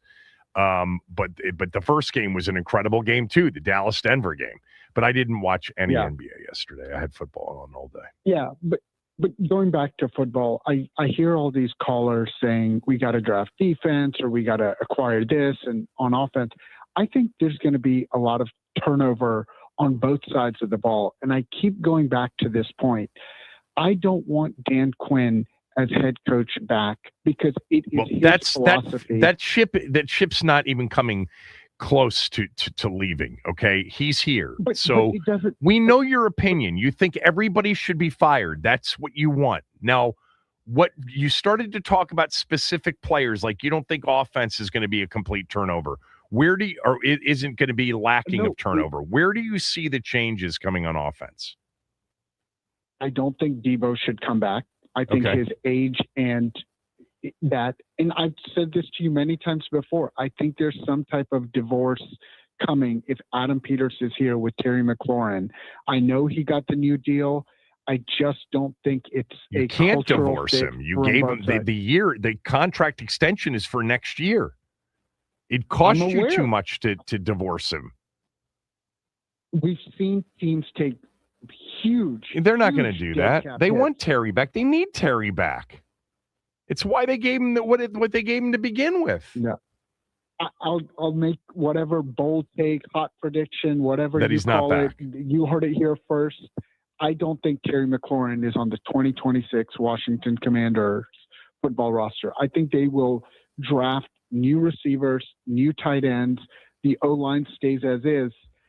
But again, Adam Peters, like, there's a lot of questions on his draft picks. Like, we are going to run it back with a guy you wouldn't whose mention Johnny philosophy. Newton or Krosky Merritt. You can never mention a good performance by a draft pick. God forbid. I mean, okay, Johnny Newton was not good enough to even be active. Yeah. Let me just active. On your bold prediction, because I want to focus on that, because I do agree with you. Something ain't right there with the relationship, so I'll acknowledge that. But I just wanted to make sure that I was right. It would be a $42.5 million dead cap hit if you moved on from Terry McLaurin via trade or release. There's no chance, given that you don't have anything at receiver without him right now. I just think that chance is so my opinion. Almost zero. I did not realize the dead cap hit was that. Well, you much. have to. You know that they signed him to a one-year contract extension. Right. No, you're right. I amend my entire statement. He will be back. He will be back. Yeah, I didn't realize the dead cap hit was that high. I thought it was only $20 million. No, I'm looking at it right now. Per spot rack, $42.5 million. Remember, next year is the true extension year. You know, that's the real. They can get out in 2027 without much pain.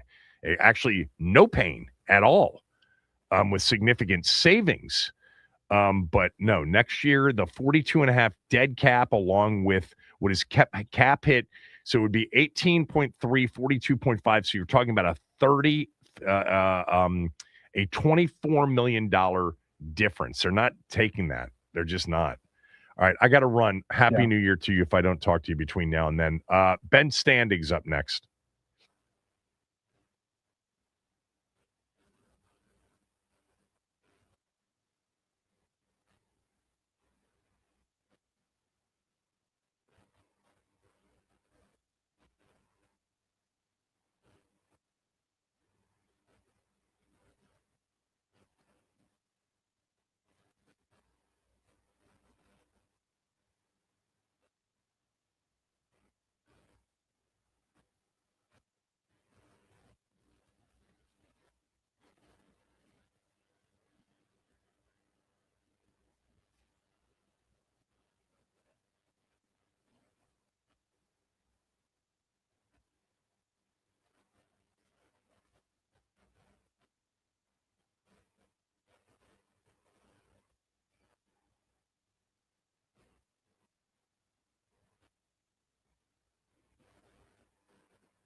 Ben Standing's with us. He was there yesterday. How was it?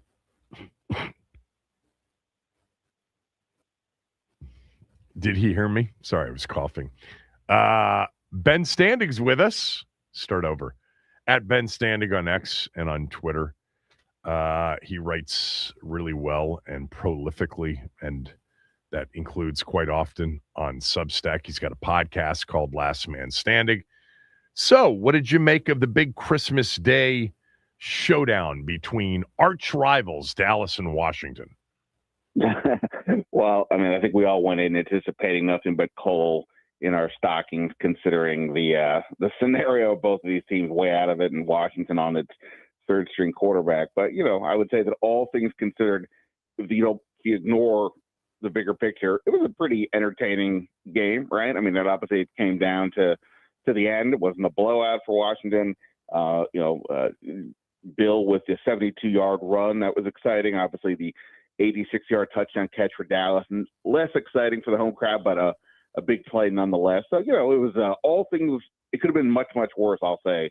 So, yeah, I mean, obviously they ended up losing again. At this point, not a huge surprise. The defense, which has, been ravaged by injuries, but also has not been particularly good this year, was on the field a staggering amount of time. It was nearly 2-1 in time of possession, and Dallas officially ran 87 offensive plays to Washington's 41. That sort of symbolizes or epitomizes what this year has kind of looked like for the defense. But, again, I think that the bigger takeaway is that what we've been talking about now for a while, are we going to see some of these younger guys step up? We've seen Bill have some bigger moments, but nonetheless, another game for him without Chris Rodriguez in there. He gets over 100 yards, second highest snap total for him, or snap percentage this year. And so that was good to see, including the breakaway run, just to show that he can outrun the defensive backs, the longest run of the year. And then on the defensive side, Johnny Newton, we've talked about, when's Johnny Newton going to pop? When are we going to see more? Why isn't he playing more? Well, without Daron Payne, he played a lot more, and, quite the game for him on the national TV stage, or national cable, or what, a streamer, I guess I should say, stage. 3 sacks, 9 tackles, quite the performance. I mean, he's got 5.5 sacks now. Obviously, one game is going to warp that number, but that's, tied for second on the team. Boy, I don't think I can say that Johnny Newton, if they move on from Daron Payne, is ready to step in, but you feel a lot better about what this kid can do. Things that they've been talking about, his disruptiveness inside there, his pass rushing ability. You got to feel a lot better about the chances now of him succeeding next year. And that's kind of what these last few games should be all about. What going forward matters, and those two guys definitely stood out. So I just figured something out as you were talking. I was doing 2 things, listening to you and looking something up, because I was curious as to whether or not the 6 fourth down conversions were an absolute record. They are. The 6 conversions in a game by the Cowboys yesterday on 4th down is an NFL record. It ties the Chargers, who in the final regular season game of 21, it was January of 22, converted 6 against the Raiders, but they were 6 of 7. So yesterday was a first ever in the NFL, 6 4th down conversions on 6 4th down attempts. I talked to Ben earlier just about how this is one of those games where you look at certain things after the game and you're like, that can't actually be right. Like you mentioned the 87. It was actually 92 snaps if you factor in penalties or no plays. 92 snaps to 44. A 48 snap difference. I don't think I've ever heard of that. I've heard of that in college. I've seen that in college. Never at the pro level. That's something I wonder if anybody's got a number on, the biggest disparity of total snaps in a game. I mean, they ran basically a game's worth of offensive snaps more than Washington did. Had 20 third down attempts in a game. That's a lot. But the 6 for 6 is an NFL record, ties the most conversions on a fourth down in a game, but it's the only time anybody's ever gone 6 for 6 on fourth down in a game. Yeah, like, you mentioned Johnny Newton, and that was great. And, this is why I think you don't bail on drafts, after a year or 2 years. You gotta wait it out. Now, I thought a couple of those sacks were, Dak maybe holding it because maybe coverage was good. I haven't watched the all 22, but he played well. And it's good to see. And then Krosky Merritt, like you mentioned, he did something he hasn't done, which is get to that second and third level and then turn it into a house call. It's something we've kind of been waiting to see all year long. That was good. But Biotish got hurt in the game, a key cornerstone for next year. Is there any concern about his injury being significant? I haven't heard anything about it since the game yesterday. Yeah, Dan Quinn was asked about it. He kind of said they're hoping it's only sprains that he's dealing with. And Biotish was, in the locker room. He had a walking boot that kind of went up to his knee, basically, on the right leg. Both of his knees were bandaged on both legs, but I think it was the right one that we're dealing with here today. So it was an ankle and the knee that was being evaluated. So I think it's fair to say there is some concern. What that means. Obviously, I can't. We'll assume he's out for the last game. The question here is just simply: is it just sort of your garden variety NFL injury, which for you and me would be debilitating, but for these guys is somewhat normal? Versus he's got to have surgery and it's a bigger deal, and now we put into question his ability to be out there for training camp or what have you. So that is, I think it's at least somewhat of a question, but I don't want to sound the alarms because we just don't know. And Dan Quinn didn't seem to know in real time either. And Biotish himself seemed to be, guys were, hey man, hang in there, but it was unclear as to how bad it really was. So hopefully it's not too bad because, that is the other thing, right? You want to see the young kids step up. You also don't want to see anybody who's going to be back get hurt and affect their 2026 season. There's no good time for an injury, but this is the worst time because it now bleeds into the next year. I mean, do you think we're going to learn here over the last few weeks? And you haven't answered one way or the other definitively over the last couple of weeks, but do you think we'll know by the end of the Philadelphia game and the season finale if Dan Quinn's going to head this defense as the head coach next year, or if they're going to look elsewhere? We're not going to know anything by the time the season ends. I mean, the season will end, at Philly. We'll come back to Ashburn. We'll talk to the players. They'll leave. Then sometime that week, we'll talk to Adam Peters and Dan Quinn. I doubt we will hear anything definitively about almost anything at that point. I understand that. What about clues? Are there any clues that would suggest the lean one way or the other? I'd be surprised if Dan Quinn calls the plays himself. I think the question is more of, does he stay within his system or does he leave his system, go to look to do something different by bringing in another voice with a different vision? I think to me that's the interesting question. And no, we don't have any real clues. I mean, we've got a couple more times here to talk to him before, the season is officially over. So perhaps it comes up in conversation. But anything so far that's been about anything beyond this season, he's been hesitant to really get into and said, I'll deal with that later. So to me, that I think is just simply the bigger question is what happened here. There was that initial bump up in play after Dan Quinn took over. But as you just read off the numbers for the defense here, again, we know they're missing a lot of guys and even more this week without Deron Payne, but still that's an extraordinary amount. There's other teams in the league who also have a lot of guys out, and we don't see these things. And the course of the entire season has been rough. So, you wonder if Dan Quinn would look to make that change. That said, let's just say he was going to be a defensive coordinator for some other team. Is he really changing his system or is he just bringing in what he does? Because obviously he's had success. So I don't think he would. So that's the big question. And that's where maybe he's got to sit down with Adam Peters and others and have a discussion about that.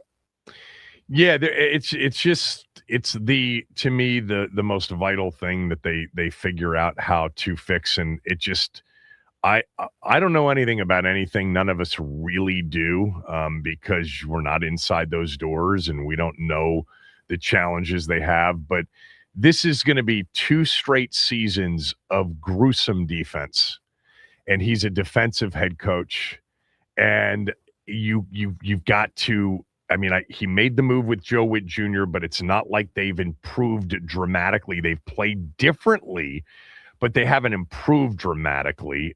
They have massive need for talent infusion. And I'm going to be so curious to see how they handle it and what they're able to admit, because you and I have talked about this a couple of times. And to me, it's like, you'll look at yesterday's tape, I bet, and they'll say, man, Preston Smith really got after the quarterback. Johnny Newton played well. Bobby Wagner played well. There were some moments for Reeves, and you let the other team snap the ball 92 times in a game. I mean, these are ungodly, awful numbers. You let the other team convert, and it wasn't just like every 4th down was short, which it was, but you had a 3rd and 11, 86-yard bomb over your head. You had a 3rd and 16 where they checked it down to the fullback, and he basically carried people to within a 4th down conversion attempt.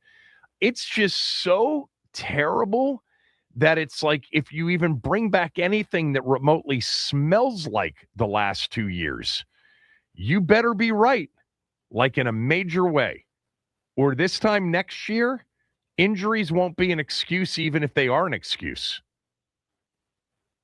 Yeah, no doubt. And, there's also as has been discussed, the idea that Dan Quinn's defense has really struggled going up against any offense from the Shanahan system. And that feels like it's, I don't know, the task league, but it sure feels like it's a large number of teams. So, yeah, no, I do think there's a lot to discuss. Again, from the point that he took over as the coordinator, they basically were without, of course, their starting defensive ends. They're both starting corners. So they weren't good before that, but obviously it got exponentially worse over time. But yeah, no, I totally agree with you that they've got to have this has got to be a real decision for them for sure. I mean, I also, depending on what happens with Cliff Kingsbury, it's possible if he moves on that they could have, different systems on both sides. And one thing that does, if you do change systems, is it also typically means you're going to want different types of players to come in. Now, you're going to have to replace a huge chunk of this season's roster because they're going to free agency and all that. So they'll have an opportunity. They're not necessarily saddled with too many guys who may be bad fits, but they're obviously going to still have, Kinlaw's here, Frankie Louvu is here, Armstrong when he comes back is here, et cetera. So, they'll have to figure out what makes sense to unleash these guys and players that they can bring in that's going to fit whatever it is that they're going to do. And then, of course, even within that said, if you bring in somebody else from the outside who's not a Dan Quinn person, then are they going to want to bring in some of their own assistants, right, to help them,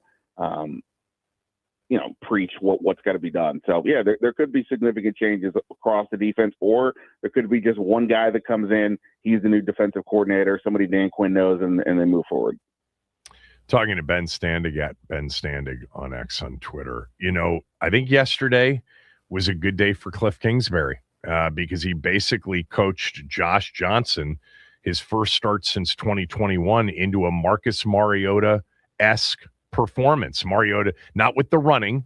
Obviously, he doesn't have the wheels that Mariota has, but they move the football. They moved the football. They scored on 4 of their 8 opportunities, had a lot of penalties that hurt them during the course of the game. But this is going to be another big storyline. Does Kingsbury get an opportunity where they're not as desperate to keep him from taking it? And as you've pointed out, I'm pretty sure you and I have talked about this, but the Arizona money runs out, right? That contract is up after this year. So, how it was kind of, he was making head coaching money the 2 years in Washington as an OC because Arizona was paying him. Right. No, that's true. I asked Kingsbury on Tuesday when we got him for a few minutes, hey, I'm gonna jump ahead here. So, a question we're gonna ask you at some point: where are you at with regards to possibly looking into head coaching? And he, of course, said, well, we'll see where that goes. I'm right now focused on the president and so on and so on.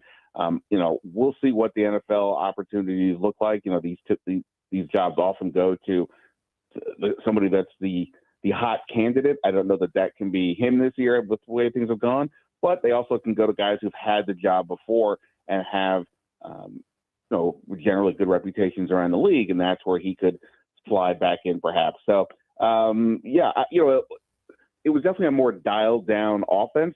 I did like some of the play calls. The way they got Debo the ball in space a couple of times, and he took big advantage of that. It's exactly what they were looking for when they brought him in. And then unfortunately in week 2, Noah Brown goes out. Week 3, Terry goes out, and all of a sudden Debo's role changes dramatically.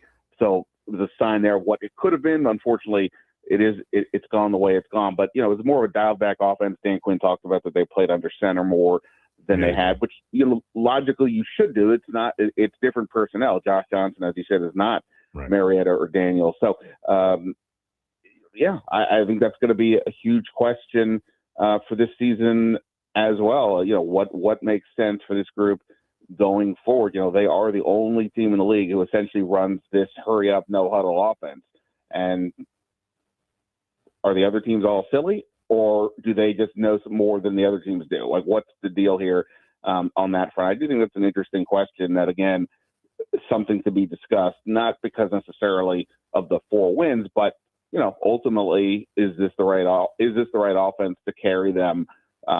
It obviously worked a year ago, but this year, less so. All right. What else? What else have I not asked you? Or what else have we not talked about?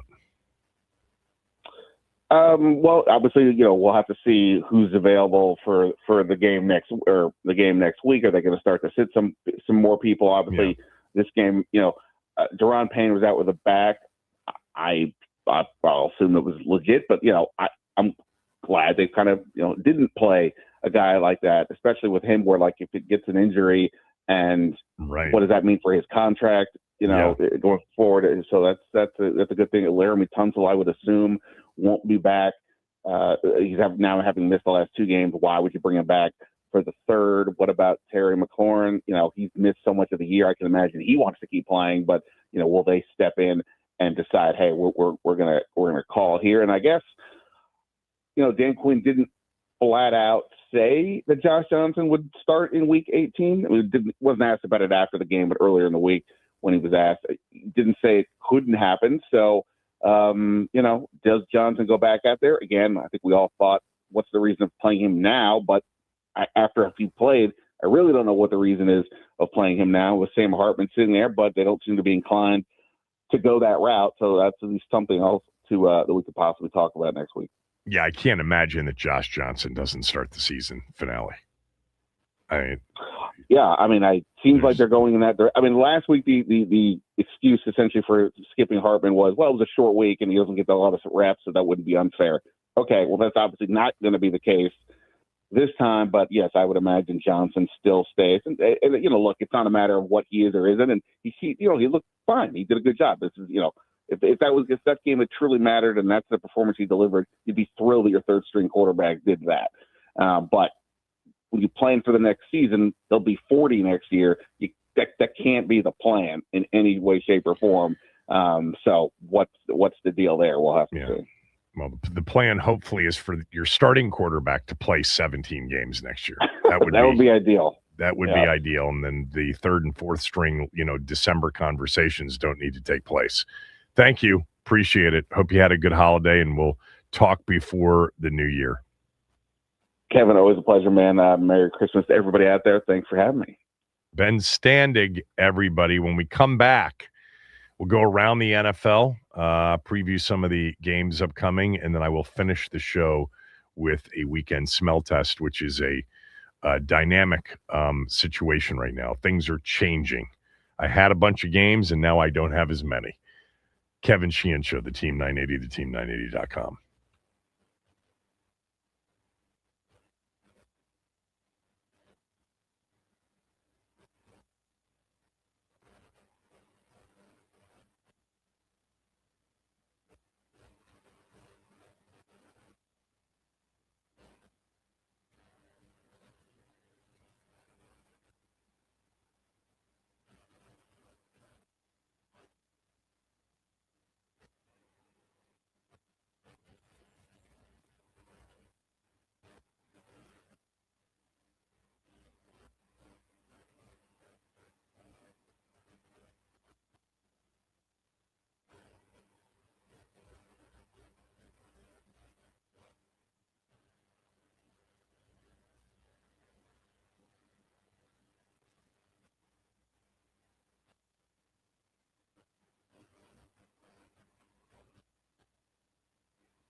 Shedeur Sanders, 50 starts in college. Tyler Shuck down in New Orleans, 42 starts in college. That certainly benefits guys. Get tricky here. Jordan Addison turns on the speed.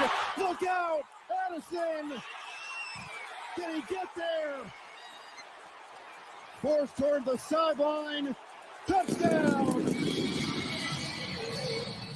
And that ended Detroit's season playoff-wise. That gave Minnesota a 20-10 lead with about 3.5 minutes left in the game. Jordan Addison's 65-yard touchdown run.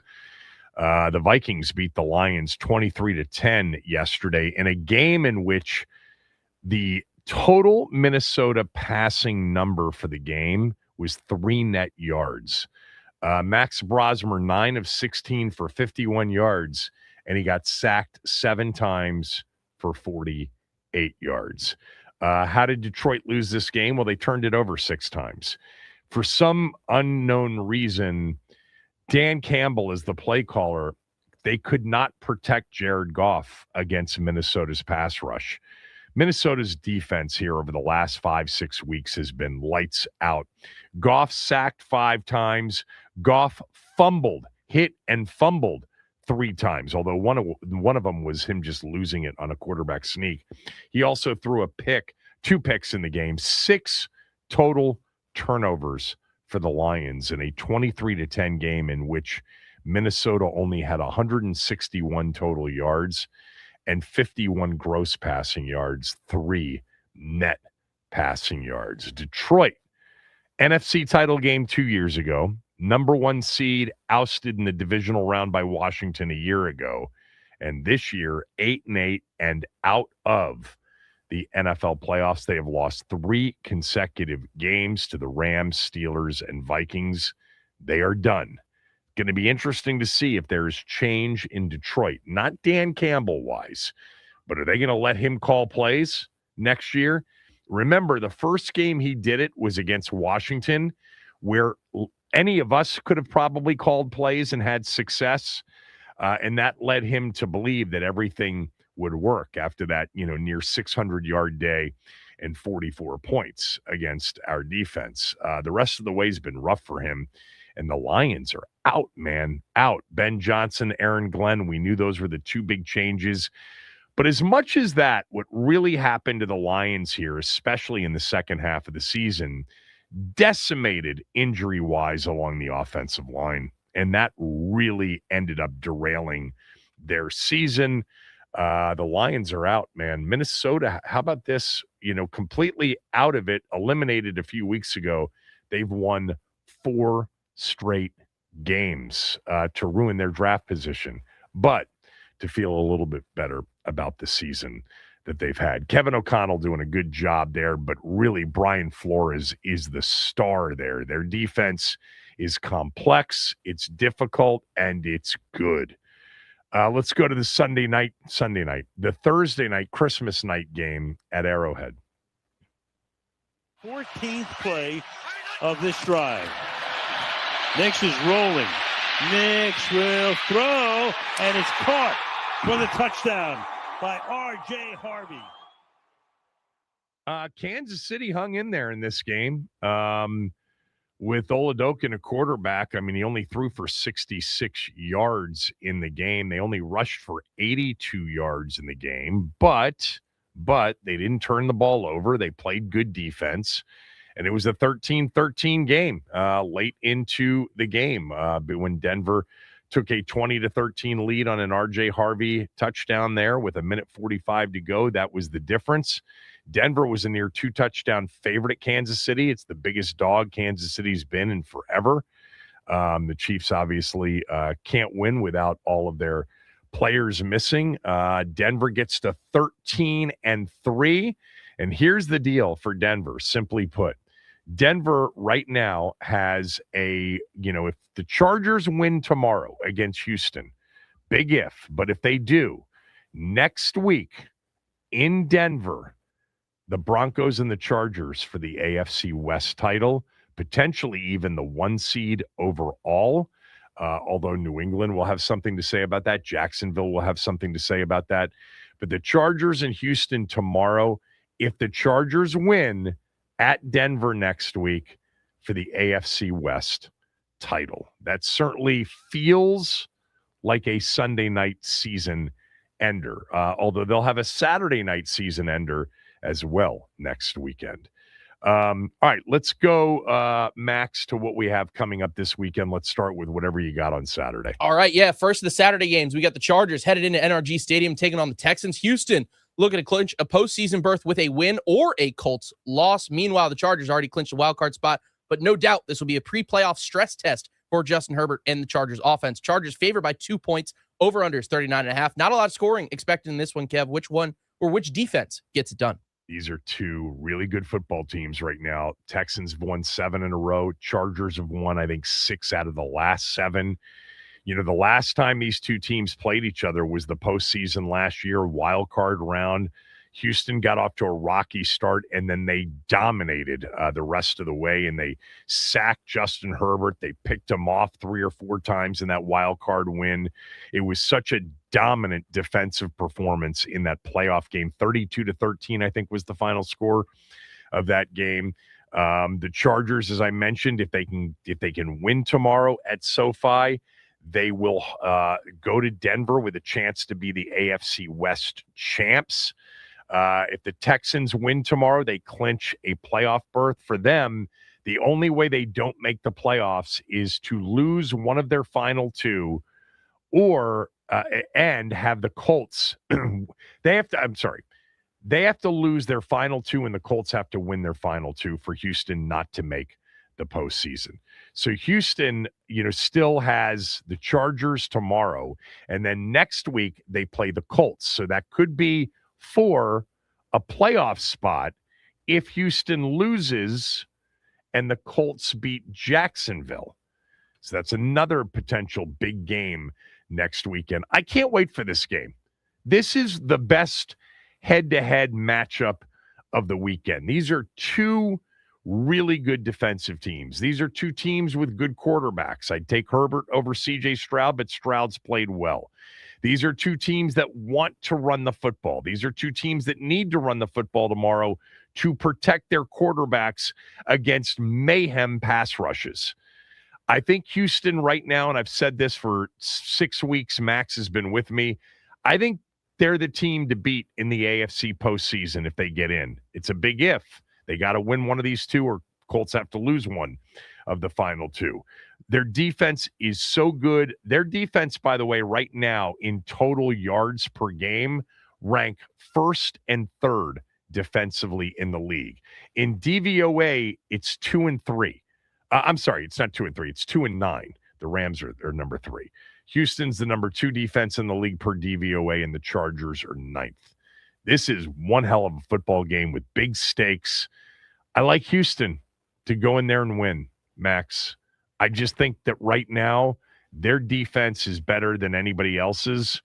And we'll see what, it's going to come down to a big mistake here or there, but this feels like 16-13. Something like that, yeah. 19-16, something like that, for sure. And historically, it's the Chargers, man. They're going to find a way to do something silly. So, I'm going to ride with the Texans with you. Next up. Let me just say this. What do you got? Omarion Hampton's a difference maker since he's come back. Very much so. So that is something. And the Ashton Genty had a big day last week against the Houston defense. I'll just say this, though. I think Houston took the day off. I didn't think that they were ready to play that game last week. They survived it. Should be a hell of a game. 4:30 kick. Are those NFL Network games tomorrow night? I believe so, yeah. NFL Network for the early one. The late one is NBC. Peacock. Okay. It might just be Peacock. Oh. All right. Ravens at Packers Saturday night. Oof, man. Ravens trying to save their season, get a win against a very injured Packers team. They may only be delaying the inevitable. Pittsburgh clinches with a win over the Browns on Sunday, so the Ravens are going to need some help from a divisional rival. Packers favored by 4 points. Over-under is 40.5. Packers already clinched that spot. What do we think about this? The number in this spot, Kevin? -4. Lamar Jackson's been listed as doubtful here. The Packers can at this point they've clinched. Yeah, they clinched with the Detroit loss. So they're in, but they still have a shot at the division. Green Bay sitting there in the division at 9-5-1 with the Bears at 11-4. If the Bears were to lose out and they play the 49ers and then they play the Lions, so now that's looking a little less like a losable game. But the Packers still have a shot for the division. This is for seeding. This is for home field. If they can win the division, they got to win their final two. I mean, who's quarterbacking? Is it going to be Tyler Huntley? I would assume. I thought he was banged up too. Look, is it going to be Cooper Rush? Who's it going to be for Green Bay? That's Love, another Willis, great question. Clayton Tune. Yeah, I don't know how to pick this one because I don't know who's playing in the game. That's completely fair. All right. I mean, seriously, like this is where we've gotten to many times with our own team, knowing, well, how do we know how they're going to play? We don't know who's playing. Yeah. Ravens and Packers potentially could have backup quarterback against third-string quarterback in the game. 18-game schedule coming. All right, let's go to Sunday. All right, another team trying to hold off elimination. The Colts welcome the Jaguars into Lucas Oil Stadium. Phil Rivers getting the rock once more for Indy against a really solid Jaguars front that is favored by 6.5 points, over under 48.5. You think Phil can finally get a signature win at the ripe old age of 44, Kevin? Well, here's the thing. If Houston wins on Saturday, the Colts are eliminated. Right. So if Houston wins against the Chargers, I don't think Phillip Rivers plays. I think they start Riley Leonard. He's healthy enough to play, right? I think so. There's been some scuttlebutt about it. I know there's Phil no Rivers was reason answering to put questions about it. 44-year-old Phillip Rivers out there if you've been eliminated, and they get eliminated with the Houston loss. So this game is only meaningful if Houston loses to the Chargers. In that case, yes, I would give Indy a chance at home against Jacksonville, a good chance, plus the points for sure.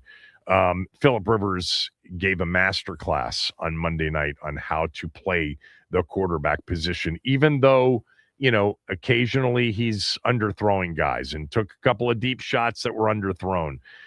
It was a pleasure to watch that. It's been a pleasure to watch a lot of the old quarterbacks this year. Aaron Rodgers, Joe Flacco, certainly Rivers in the last couple of weeks. I would throw my guy, Kirk, into that conversation over the last month.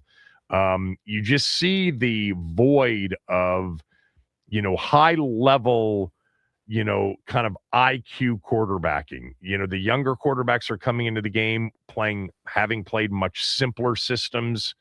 And it takes a long time to master the craft of playing quarterback.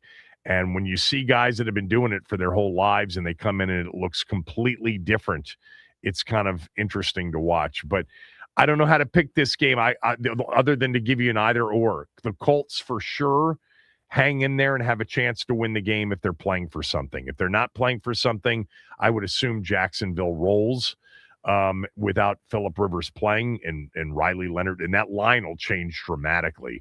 If the Colts are eliminated, that line will go to 9.5, 10, more likely than not. Jacksonville's on a roll, man. They're still playing for seeding, division title, etc.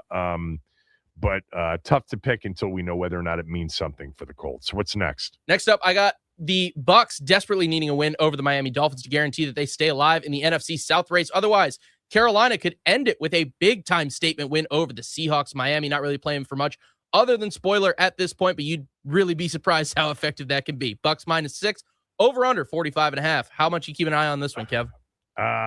The line tells you that this is not a given for Tampa. Okay, They're less than a touchdown favorite. They have to win this game to make next week's game against Carolina for the division, and it would be in Tampa. Quinn Ewers will get his second start for the Dolphins. He was 20 of 30 last week. I think he threw 2 picks. The game was a blowout. Cincinnati crushed them. Here's the thing that you gotta worry about. Whenever you're facing Miami, you gotta worry about a guy like Devon Achane. I mean, the guy averages 6 yards per carry nearly this season, and a couple of big plays by Miami, and then all of a sudden you're in a dogfight, and the pressure starts to build because you're eliminated if you're Tampa with a loss, right? Or if Carolina loses and Tampa loses, I forget that scenario. I'm going to tell you right now what that is. That's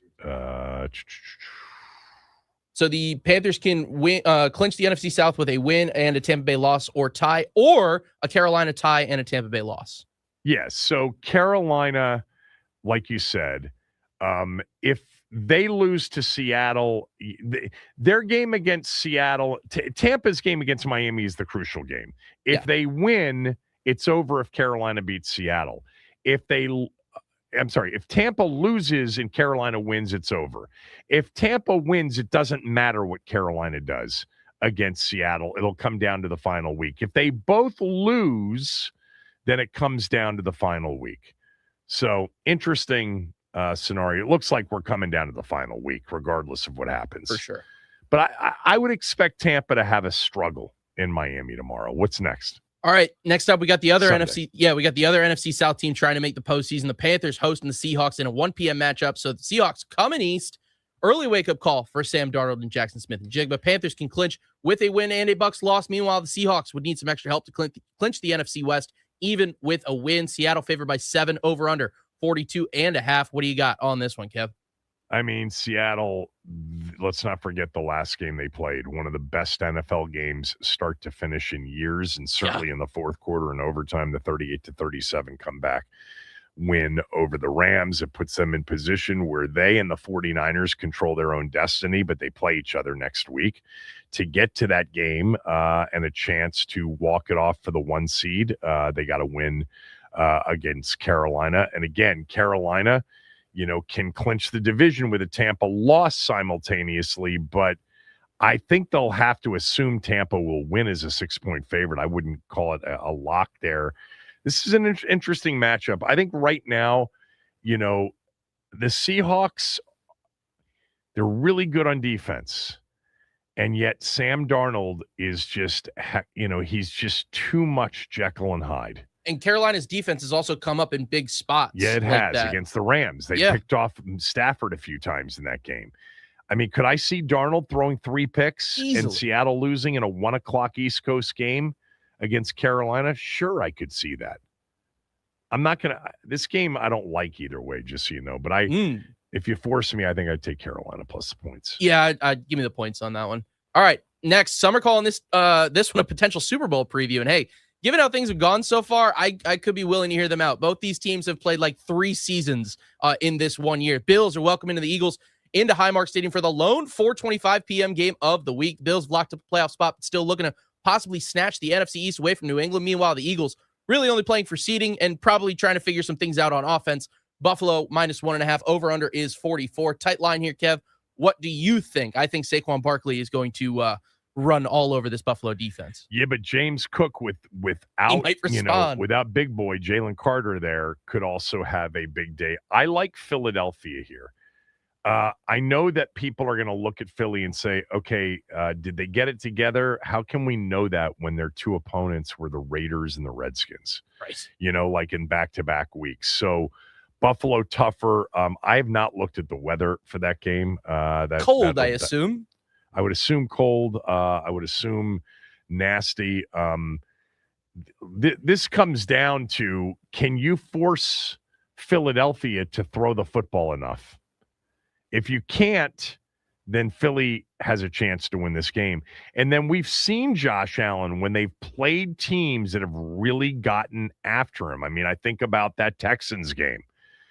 That Texans game was uncomfortable for him. That was the last game they lost. Thursday Night Football. He was under siege the entire night. And it's not just because of the pass rush, it was because of the coverage as well. He got sacked, I just pulled it up, 8 times against the Houston Texans that night. So can you stop the run and force these quarterbacks to drop back and beat you? If you do, Buffalo's got an advantage there. There's no doubt. But both teams are going to want to try to run the football so that they don't have to drop back against the opponent's, pass rush and coverage. Now, in Buffalo's case in particular, I like Philly. I like Philly to win this game outright. Yeah, I'm kind of leaning that way as well. All right, finally, got the Sunday Night Football bout between Bears and the Niners. Ben Johnson versus Kyle Shanahan. Brock Purdy versus Caleb Williams. The world will be watching as Chicago looks to lock up the NFC North title for the first time since 2018. That was the double doink year, by the way. San Fran trying to tread water and basically controls their own destiny. Give me the Bears. Ooh, Give me the Bears to run the football against San Francisco and keep this thing goodness. close and have a chance to win it with a walk-off field goal. That's quick. Let's get I to like my it. smell test next to Let's finish do up it. the show.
All right, 6-4-1 last week.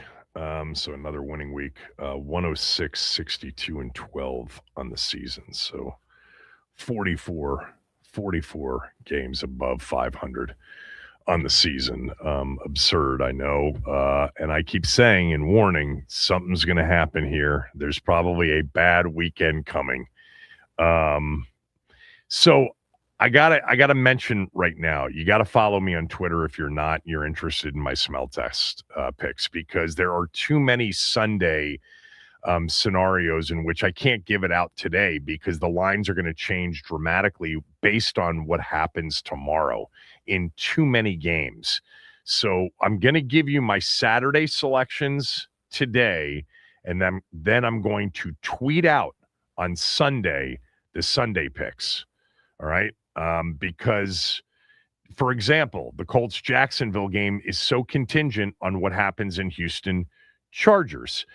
Even, a game like what's the other one? The Pittsburgh Cleveland game, totally contingent on what happens in Baltimore and Green Bay. Hell, the Chicago game against the 49ers, somewhat contingent on what happens in the Green Bay game as far as their division clinching scenarios are concerned. So I'm not giving you any of my Sunday picks. You're going to have to get them on Sunday from me on Twitter at Kevin Sheehan DC. So I will tweet out the picks on Sunday. I'll give you what I have on Saturday right now. Let's start with Chargers Texans, where people are hammering the over in this game. It's a very low total. Right now, it is sitting right now. Where is it? Hold on. I want to get you the latest number. I believe 39.5. And the best number for me. It should be 39.5. Let's just make sure that there are no 39s out there. There are no 39s out there. So they're hammering the over in this game. Give me the under 39.5 Houston Chargers. Let's go to college football. Nothing today or tonight. I think there's a triple header of games today and tonight. But let's go to tomorrow. I like 2 ACC schools. I like Georgia Tech plus the 4 in the Pop-Tart Bowl against BYU. And I like UVA plus the 4 in the Gator Bowl against Missouri. So those are the 3 Saturday picks, and I'll tweet out everything on Sunday, probably no later than like 12:30. Give you a half an hour before the 1 o'clock games kick. But that's the only way you're going to be able to get them from me for Sunday. All right. So Chargers, Houston under 39.5, Georgia Tech plus 4, Virginia plus 4 tomorrow. The rest of it will come on Sunday. All right. That's it for the day. Enjoy the weekend. Chris is next.